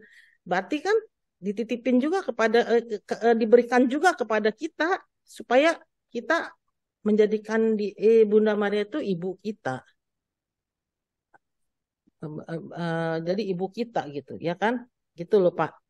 Kita amini seperti itu ya, karena kalau diperdebatkan kan nggak pernah ada yang tahu ya, Pak ya. Gimana ya? Cuman yang saya amini gini loh, Pak. Bunda Maria pasti dihidupkan dulu dibawa ke surga, karena di surga itu kan tidak ada orang mati, hidup hidup kekal, ya kan? Nggak mungkin jenazahnya yang dibawa, ya kan? Karena Yesus pun naik ke surga, dia bangkit dulu. Dia bangkit dulu, dia naik ke surga. Berarti di surga itu selalu ada kehidupan. Kematian itu di neraka gitu loh, Pak. Jadi Bunda Maria pasti dihidupkan lebih dulu. Kita amini aja ya, Pak Pius ya. Gitu loh. Ayo, katanya ada pertanyaan Ya, nih. Bu Rosita. Ya, Nah, makasih ya, Pak Pius ya. Iya, ada pertanyaan. ya Ya. sama-sama. Bu Rosita satu ada lagi itu, satu. Bu. Ibu, Ah, Bu Rosita, ya. yang Israel baru itu, umat Kristen itu tuh menarik itu, Bu. Oh iya, Bahwa kita itu sebenarnya tidak beda dengan benar. apa Benar. namanya Israel perjanjian lama terutama dan juga perjanjian baru. Sekarang gini, Pak, gimana Allah nggak marah? Ya, Sudah Bu Ros. terang-terangan laut dibelah, miracle. Tetap aja mereka komplain. Zaman kita juga sama, Pak. Miracle terjadi, kita komplain. Ya kan? Kita penuh dengan apa ya? Banyak tuntutan. Padahal miracle itu kalau kita mau kalau kita mau merenungkan, miracle itu terjadi tiap hari dalam hidup kita. Entah kadang-kadang kita maunya yang spektakuler ya, Pak ya. Spektakuler seperti itu tidak akan terjadi lagi sekarang karena dengan kelakuan orang Israel, ya apapun yang Allah berikan tetap aja mereka komplain. Makanya Allah mengutus putranya untuk menebus kita sampai mati di kayu salib. Setelah Yesus lahir, makanya nggak ada miracle yang spektakuler seperti itu. Ada, bukan nggak ada. Tapi seperti air jadi anggur, laut dibelah, ya, ya itu yang spektakuler kayak gitu kita nggak melihat ya. Saya sih belum melihat. Walaupun bukan mustahil itu ada ya. Ada orang ngalami yang spektakuler gitu. Tapi kalau sering-sering kayak begitu, juga mungkin buat zaman kita juga aneh ya, Pak ya. Aneh kan? Pasti bisa membuat orang tuh apa ya? Jadi memberhalakan. Nanti banyak orang yang berjualan seakan-akan tuh miracle dari Allah. Ya kan, Pak? Makanya kenapa di gereja Katolik kalau ada penampakan Bunda Maria dimanapun itu diakuinya bisa ratusan tahun bahkan. Ya, seperti di Guadalupe, Meksiko. Itu kan ratusan tahun, Pak. Nggak gampang-gampang Vatikan menyatakan itu satu miracle. Sampai sekarang, Sendang Sono, yang saya akui itu holy, kan belum diakui, Pak. Yang diakui baru beberapa. Ya kan? Karena memang setelah kelahiran Yesus, Yesus bilang, ya miracle itu terjadi hari-hari. Bukannya yang spektakuler yang kita harapkan gitu. Hari-hari itu miracle dalam hidup kita. Gitu loh, Pak. Jadi orang Israel itu dihukum sampai 40 tahun diputer-puter. Itu kita itu bangsa Israel, Pak. Penuh dengan komplain, tidak bersyukur, menuntut Yesus kalau berdoa, ya kan? Karena banyak orang yang curhat sama saya. Saya udah nggak mau lagi dah berdoa, nggak dikabulkan. Ngapain katanya gitu ya. Ada satu orang curhat ke saya. Dia hidup di keluarga semua yang kafir, hanya dia yang Katolik. Tapi kafir itu hidupnya makmur, tajir, dia yang Katolik hidupnya pas-pasan. Dia bilang gimana saya bisa menjadi saksi di antara mereka kalau mereka saya ngomong mereka bilangnya apa? Ah, lu doa terus. Hidup lu kayak begitu. Lihat tuh saudara lu yang lain nggak pernah kayak lu doa kayak gitu tapi hidupnya tajir. Itu kan misteri buat kita, Mak. Ya kan banyak orang bertanya, kenapa ya itu orang hidupnya amburadul tapi kok sejahtera ya? Uang ada, anak komplit, cucu komplit. Ini ada orang yang tiap hari doa, bertekun, mau punya anak aja susah. Ya kan, Pak? Itu saya kalau ditanya gitu, ya saya juga sulit menjawabnya. Karena kalau saya jawab, oh ya itu udah kehendak Tuhan, dia bisa marah, Pak. Karena kalau lagi susah kita kasih hiburan tuh dia bisa marah. Lu nggak ngalamin sih katanya, ya kan? Hidupnya baik-baik, tapi bisa anak sakit, padahal orangnya baik, itu kan. Dan orang yang saya tahu sangat-sangat jauh dari Tuhan, tapi semua aman-aman saja. Uang ada, anaknya sehat walafiat. Itu kan kalau kita tidak berpegang dengan Yesus, setia seperti Bunda Maria yang tidak mengerti tapi dia setia, udah pergi Pak, udah nggak mau boro-boro rosario, boro-boro ke gereja, ya nggak Pak? Ya kan? Karena lingkungan kita itu banyak sekali orang yang petang-tang, peteng-teng, kafir, tapi hidupnya makmur, tajir, sehat. Nah, apa yang kita harapkan? Kita belajarlah dari Bunda Maria. Dia tidak tahu apa yang terjadi, tapi dia hamil di luar nikah. Coba, kita tidak dibuat seperti itu, tapi kita mesti mengambil walaupun sedikit iman seperti Bunda Maria. Kita tidak mengerti misteri Tuhan, tapi saya mau setia sama Tuhan. Tuhan saya mau setia. Itu aja sih pegangan kita, Pak. Ya, Pak ya. Gitu. Ya, terima kasih. Tapi tadi ada pertanyaan apa ya? Bos, Ya, Bos. Pak Kusumo, sebentar ya, pertanyaan dulu. Oh iya, ada Bunda Maria yang Apa menginjak maknanya ada patung Bunda Maria ya yang menggambarkan kaki Bunda Maria menginjak ular? Apa maknanya katanya Bu? Kalau saya jawab ya, entah kalau saya salah, yang pakar-pakar tolong tambahin ya. Kalau menurut saya gini, waktu Hawa berdosa, kan ada kan dikatakan sama Allah, nanti ular itu akan menjadi musuhmu dan dia akan menggigit tumitmu. Ada kan di kejadian tuh, kejadian berapa? Sekarang Bunda Maria itu Hawa baru. Dia injak tuh ular, dia nggak mau digigit. Ya kan? Intinya seperti itu sebenarnya maknanya. Kalau dulu dikatakan ular itu akan menjadi musuhmu, engkau akan sakit melahirkan. Ular itu akan menggigit tumitmu. Ada di kejadian. Bunda Maria ditunjukkanlah, dibikin ikon, dia injak ular. Bahwa ular itu tidak berdaya di kaki dia. Tidak akan injak tumit dia. Tapi dia injak si ular. Itu loh. Menurut saya begitu. Coba para pakar yang lebih jelas silakan tambahkan. Ayo Pak Paulus tambahkan. terima kasih. Luar biasa sekali ulasannya Ibu Ros. Saya cuma mau menanggapin dari penjelasannya Pak Pius dan Ibu Emilia ya kalau nggak salah. Ajaran bahwa Bunda naik ke surga itu merupakan dogma. Jadi suatu ajaran gereja, baik di dalam Katolik maupun di Ortodoks. Sama-sama menghormati Bunda Maria. Terkenal juga sebagai Theotokos, Bunda Allah. Kita punya kesamaan. Perkara kebenarannya, walau alam, kita nggak bakal tahu, nggak akan tahu. Seperti kata Pak Pius tadi, itu diceritakan sebagai suatu kisah yang menguatkan.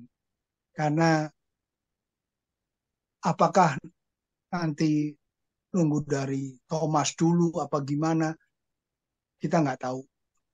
Tapi itu merupakan sebuah ajaran gereja untuk menghormati peran Bunda Maria sebagai Bunda Yesus yang kita cintai.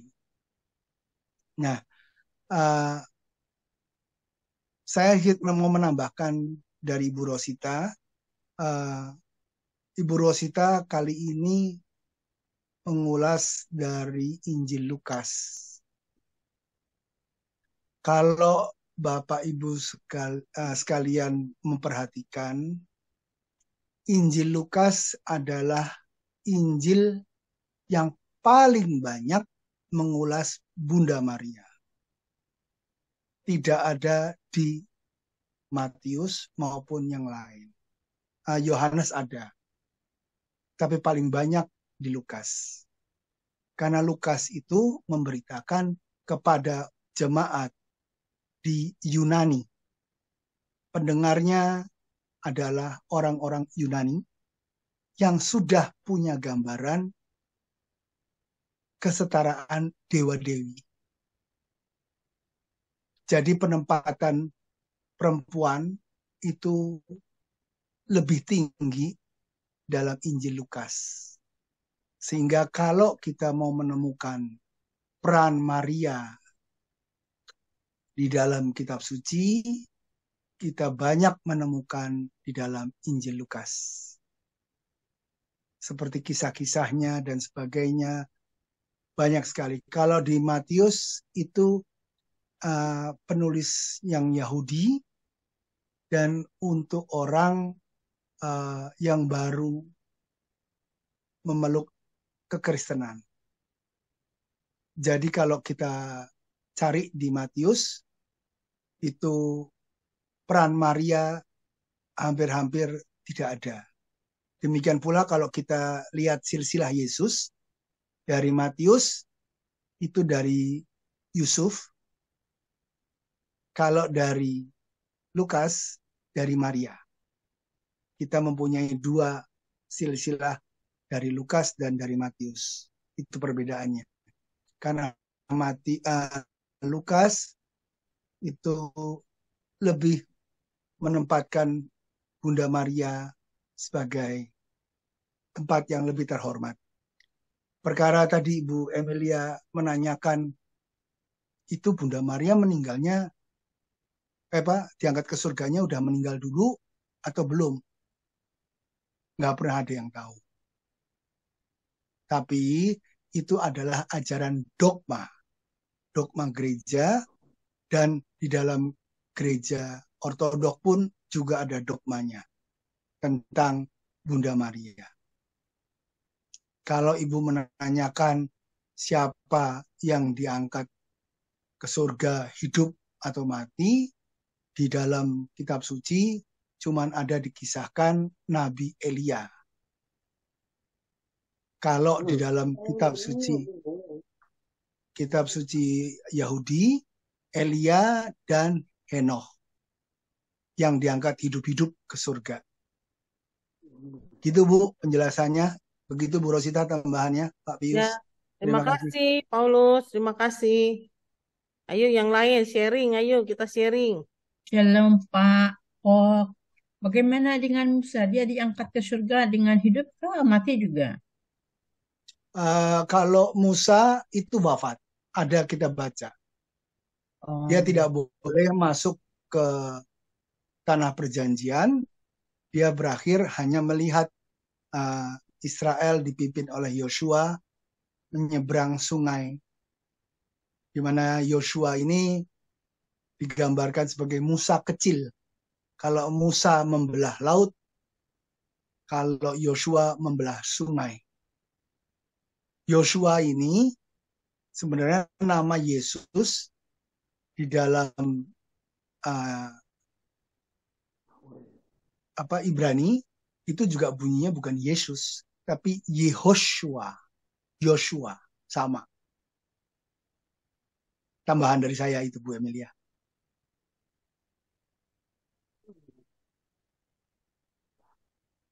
Ya, terima kasih Paulus. Terima kasih Bu Emil. Ayo yang lain gimana? Bu Eti, Bu Eti ada, Pak Bambang ada. Nah, Eti, Pak Bambang tuh. Abang. Ada Bu Vince loh, Bros. Oh ya, Bu Vince, terima kasih sudah hadir. Ayo Bu Vince. Bu Vince jarang-jarang hadir. Hari ini banyak yang ada Banyak yang buku, baru. Bu Ada Pak Vince, Yus, ada ada Pak Pak Yuswanto Yuswanto. nih. Nah, Sheila tuh, ayo sharing Sheila. Saya sharing sedikit ya. Saya masuk Katolik dan tertarik di Katolik karena saya pengen tahu siapa itu Bunda Maria. Jujur saya itu penasaran dengan Bunda Maria. Karena dulunya background saya adalah Kristen. Memang di Kristen tidak dibahas secara mendetil mengenai Bunda Maria. Itu yang membuat saya penasaran. Ibarat lukisan, ibarat uh, itu apa puzzle, saya merasa puzzle saya ada yang kurang. Di situ saya mencari. Jadi jujur, kalau mau jujur, waktu jadi katekumen belum ada niat untuk dibaptis Katolik. Nah, tapi setelah akhir pengajaran kan juga ada pelajaran mengenai Bunda Maria. Itu membuat saya penasaran dan akhirnya saya baptis Katolik. Di situ saya mencari terus siapa sih sebenarnya Bunda Maria. Kenapa orang Katolik sangat menghormati Bunda Maria sampai segitunya yang banyak saya baca itu memberikan mujizat. Itu intinya. Kenapa saya masuk Katolik, salah satunya itu Bunda Maria. Jadi saya merasa saya di Katolik itu masuk karena Bunda Maria sendiri yang memanggil saya. Itu aja sih sharing saya. Dan setelah saya tahu, oh iya gitu, lebih banyak lagi lah belajar. Itu aja sih. Makanya saya kalau Bunda Maria ditanya gimana, ya saya merasa saya dipanggil sama ibu saya untuk balik pada dia. Untuk lebih kenal lagi ibu saya. Itu aja sih, Ros. Iya, terima kasih. Sheila ini dulu luar biasa loh. Dia dulu pendeta muda ya, Sheila ya. Ya, Pendeta muda, dia iseng-iseng katekumen, dia ditangkep sama Bunda. karena saya bingung waktu belajar teologi, tidak ada kupasan mengenai Bunda Maria.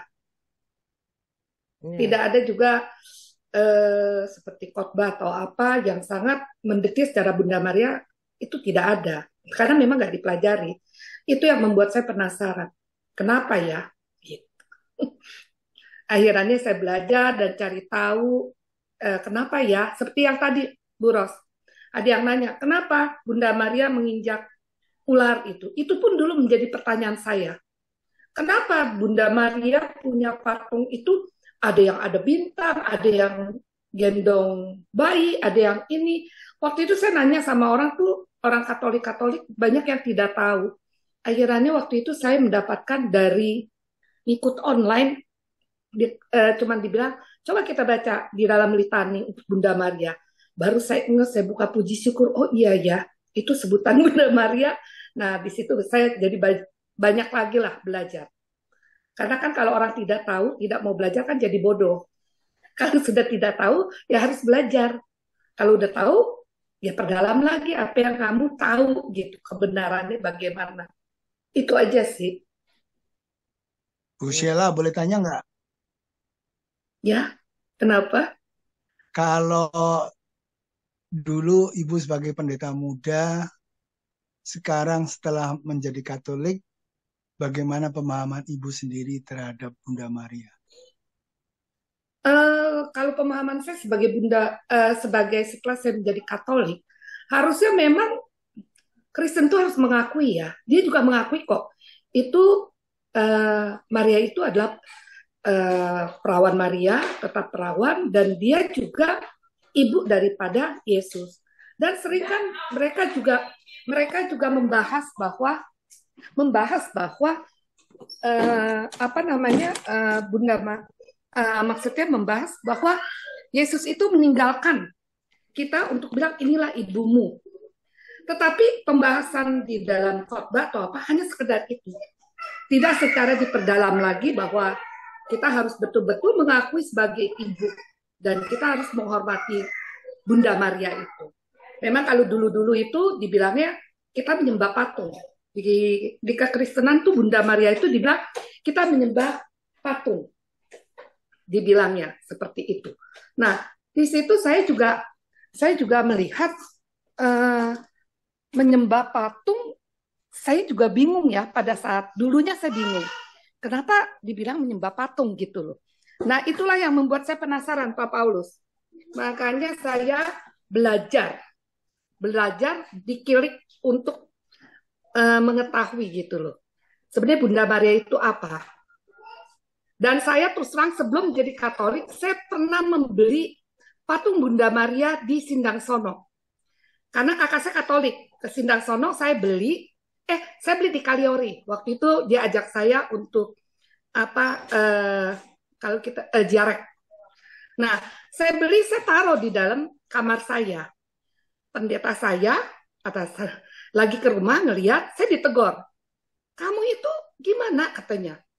Yesus tuh marah. Waduh, saya bingung deh ya pada saat itu. Nah, mungkin teguran dia yang membuat saya untuk mengetahui sampai di mana sih. Saya ingat banget tuh patung yang di Kaliori itu bagus sekali gitu loh.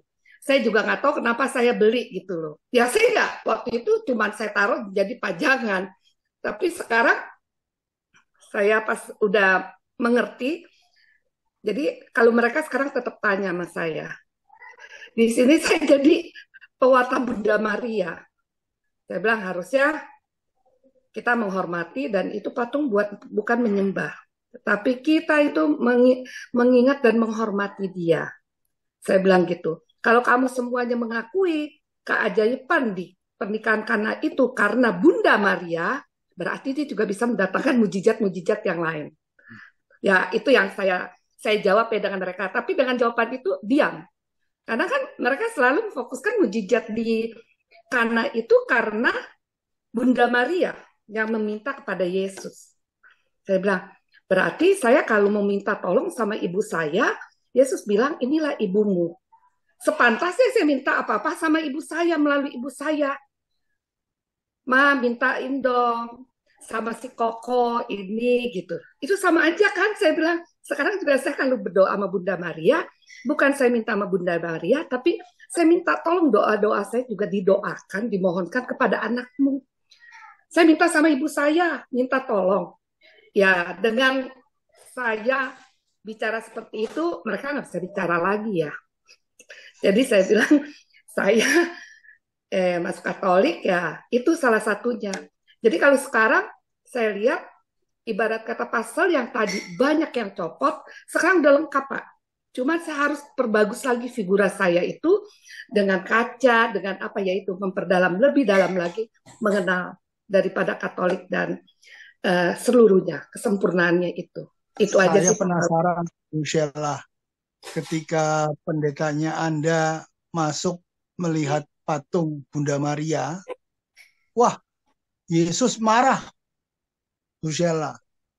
Karena Apa sih dianggap yang saya menyembah patung. Bu Sheila jawabannya apa? Saya penasaran. Saya waktu dia lihat gitu, saya cuma diem aja, saya bilang, ya saya suka. Saya kan manggilnya Mami. Saya suka, Mam. Saya bilang gitu. Tapi kamu tuh nggak boleh. Saya bilang gitu. Ya pada saat itu kan memang saya bukan buat sembahyang atau saya sembah. Ya saya suka, saya bilang. Saya taruh aja di sini. Cuman pada saat itu karena sering ke rumah saya ngomongin terus, saya sayang tuh patung, nggak mungkin saya buang. Saya kasih ke cici saya. Ci, dia kan udah Katolik. Ci, mau nggak patung Bunda Maria ini? Kenapa? Lu kan sayang banget. Ya nggak apa-apa dong kalau di rumah Cici. Nanti giliran saya mau kan tinggal saya ambil lagi. Saya bilang gitu. Ya itu. Setiap kali terus saja seperti itu. Kamu tuh nggak boleh. Ya itu embel-embelnya.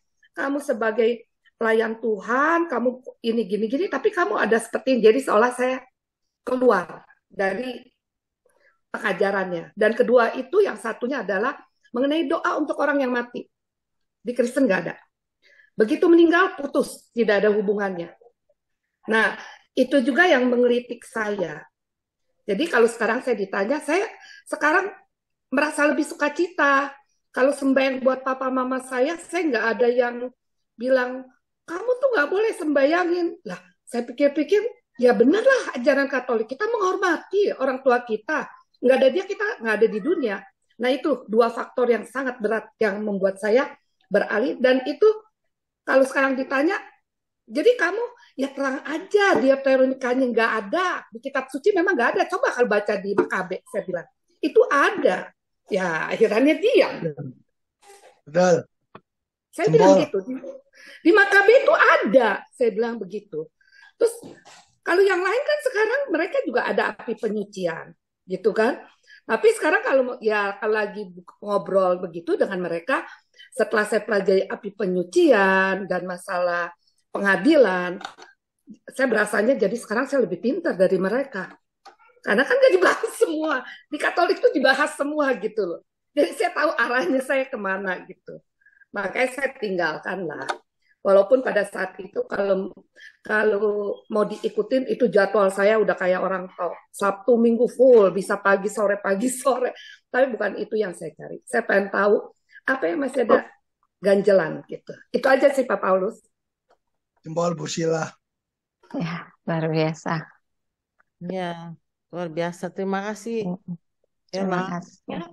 Memang Ya. yang tadi niat contoh tuh, ya, ibu ini. Jadi memang kita mesti ini loh, tahu iman Katolik itu seperti apa. Jadi kalau kita dapat serangan, ya, kita bisa jawab. Ya kan? Hanya kalau orang Katolik dikatain, udah langsung ini, malah lama-lama ragu-ragu. Oh iya juga ya gitu. Kita mesti bisa jawab secara benar. Ajaran Katolik itu seperti apa gitu kan? Tidak perlu argumen, tapi kita ada jati diri sebagai orang Katolik. Itulah ya, seperti ibu itu tadi. Kita bisa mewartakan bahwa kita pengikut Yesus yang benar. Itulah ajaran Katolik gitu. Ya Bapak Ibu ya, terima kasih ya, Sheila ya. Nah sekarang Ibu Eti udah menampakkan Ibu Eti, wajahnya. silakan. Masih di mute Bu Eti. Oh ya, ingin menambahkan saja bahwa perdebatan tentang dogma gereja di dalam tubuh iman Katolik itu memang banyak sekali kita diserang dalam tanda kutip. Maka dari itu pernah entah tahun berapa kita dari Seksi Kerasulan Kitab Suci Yakobus ini pernah mengadakan suatu seminar tentang judulnya Apologetika, yaitu pembelaan tentang iman Katolik, mengenai Bunda Maria, mengenai kenapa orang Katolik itu mendoakan orang-orang yang sudah meninggal. Jadi itu semua dibahas di dalam sesi tentang apologetika. Mungkin suatu saat kita juga bisa sekali lagi mengadakan seminar tentang itu kayaknya, Ros. Itu aja sih, supaya kita diperkuat loh. Kalau ada diserang dengan pertanyaan perdebatan seperti semacam itu, jadi kita nggak grogi, tapi bisa menjawab dengan benar. Itu aja sih usulnya, Ros. Terima kasih. Ya, terima kasih Bu Eti. Tapi balik lagi ke kitanya. Kadang-kadang kita malas untuk belajar. Padahal selama kita hidup, kita perlu belajar. Kita perlu belajar, paling enggak apa yang kita imani. Ya kan? Makanya saya cuma mau meluruskan bahwa banyak orang curhat ke saya bahwa kalau Rosario rame di lingkungan, kalau PI seperapatnya, itu memang kita maunya selalu memohon dan memohon, permohonan kita panjang, ya kan? Tapi kita lupa bahwa itu tuh mengimani Yesus itu ya melalui Bunda Maria, kan tadi ada tuh ya, to Jesus, to Maria, ya tadi yang tadi saya katakan melalui Maria kita menemukan Yesus ya. Seperti sebagai contoh ya, kalau bulan Bunda Maria, bulan Mei, bulan Oktober, saya lagi bilang itu Bunda Maria sibuk sekali karena kita baru keluar udah masuk grup, keluar masuk grup.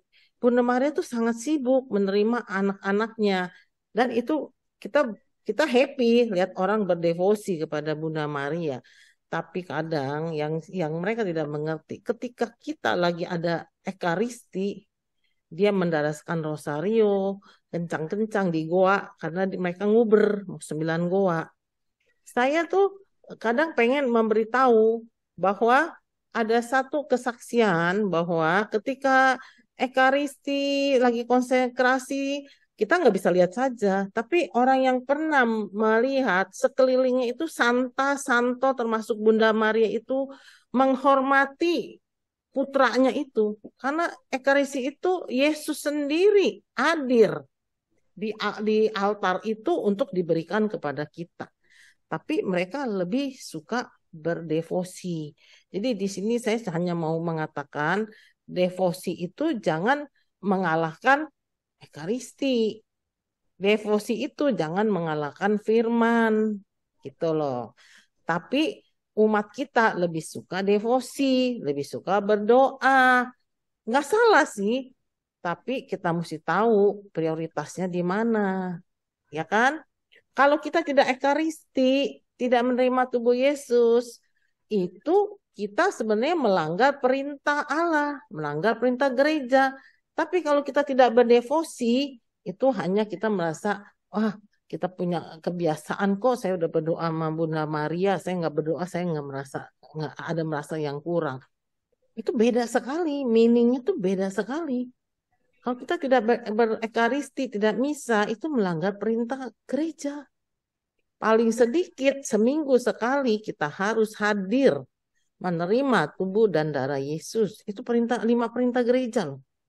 Tapi tidak disebutkan kita harus berrosario tiap hari.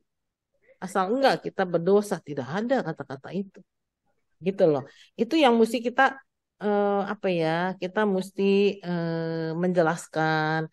Karena walaupun kita ada seminar, Bu Eti, mau dogma, mau apa, mereka ngerti kok.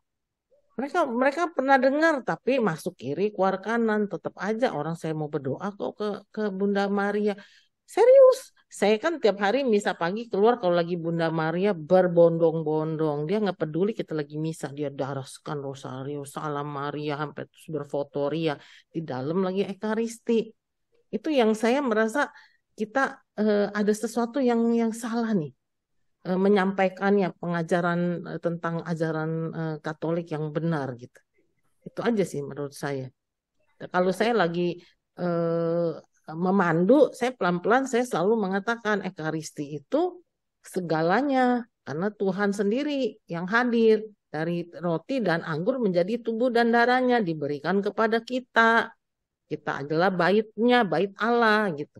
Saya selalu menyampaikan itu, saya tambahin. Walaupun temanya bukan Bunda Maria. Karena banyak orang tidak paham.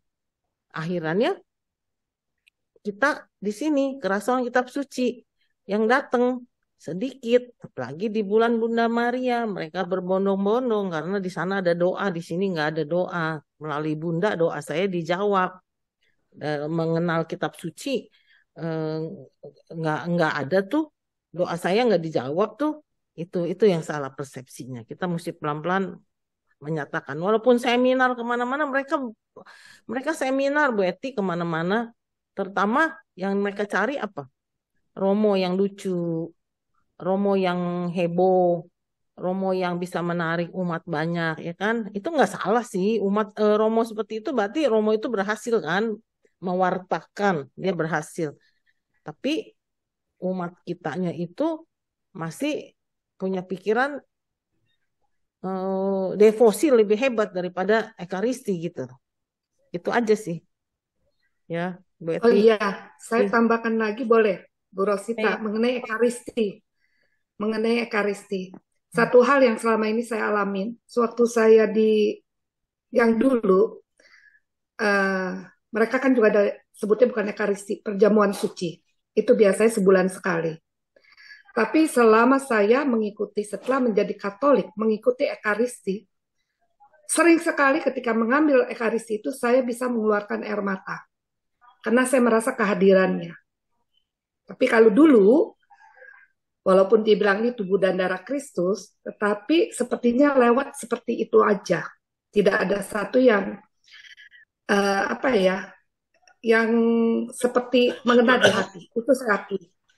Karena setelah itu biasanya kelebihan daripada roti pada saat perjamuan suci, kita orang bisa, istilahnya kita bisa makan begitu aja gitu loh. Beda dengan Katolik yang memang betul-betul sangat menyakralkan masalah tubuh dan darah Kristus. Itu aja sih tambahan saya. Ya, terima kasih Ibu. Masih ada Bapak Ibu yang masih ada kesempatan, silakan terakhir.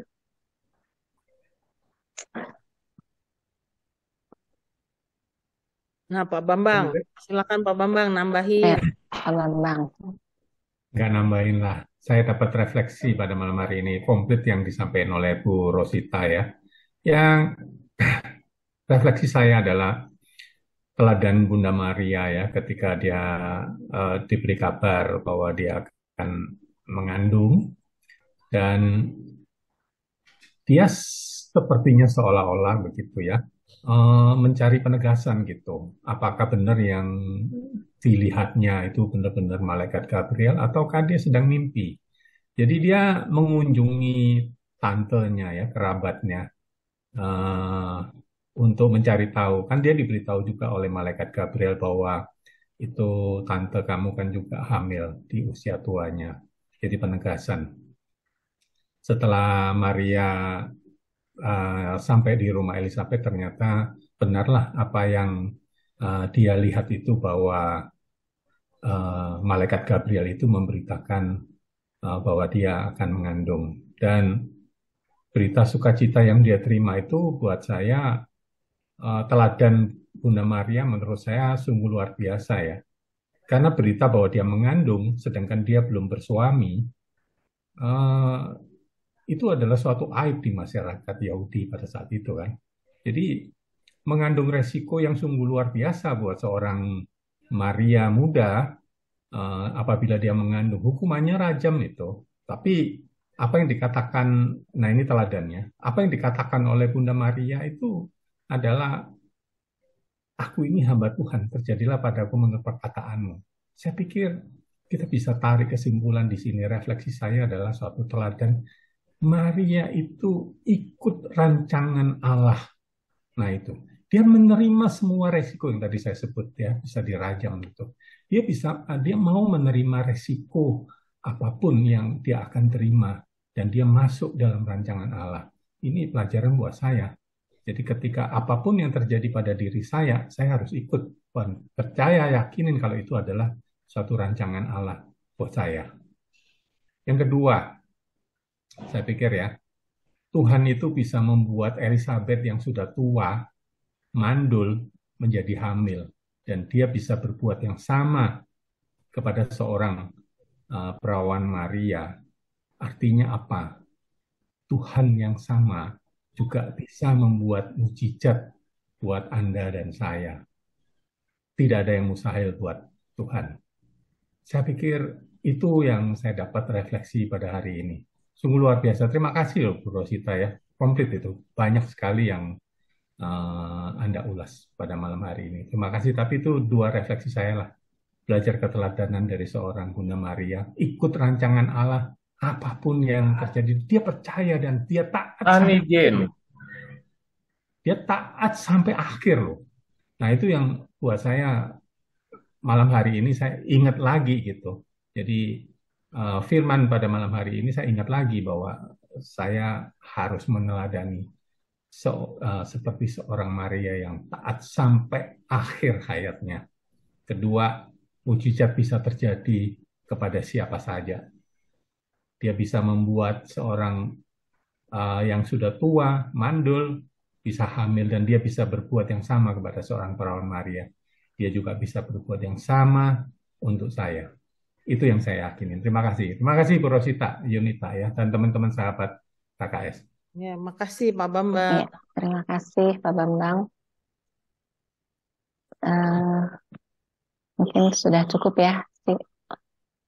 Iya. Terima kasih untuk kehadiran dan partisipasi Bapak Ibu, saudara-saudari semua malam hari ini. Luar biasa.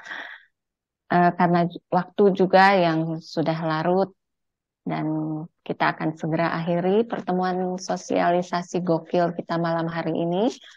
Kita akan tutup dalam doa. Kita minta Ibu Vero, silakan untuk bawa dalam doa. Terima kasih Bu Yunita. Terima kasih teman-teman semua, Bapak Ibu semuanya. Malam hari ini Zoom telah usai, maka kita tutup dengan doa. Mari kita hening sejenak untuk mohon berkat. Dalam nama Bapa dan Putra dan Roh Kudus. Amin.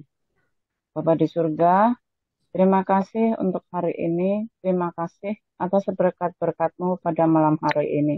Engkau telah mengizinkan kami untuk berkumpul dalam Zoom ini, dalam acara gokil ini, dan Engkau telah mengizinkan kami untuk mendengarkan sabda-sabda-Mu, firman-Mu tentang Maria dan Elizabeth yang telah disampaikan oleh Ibu Rosita.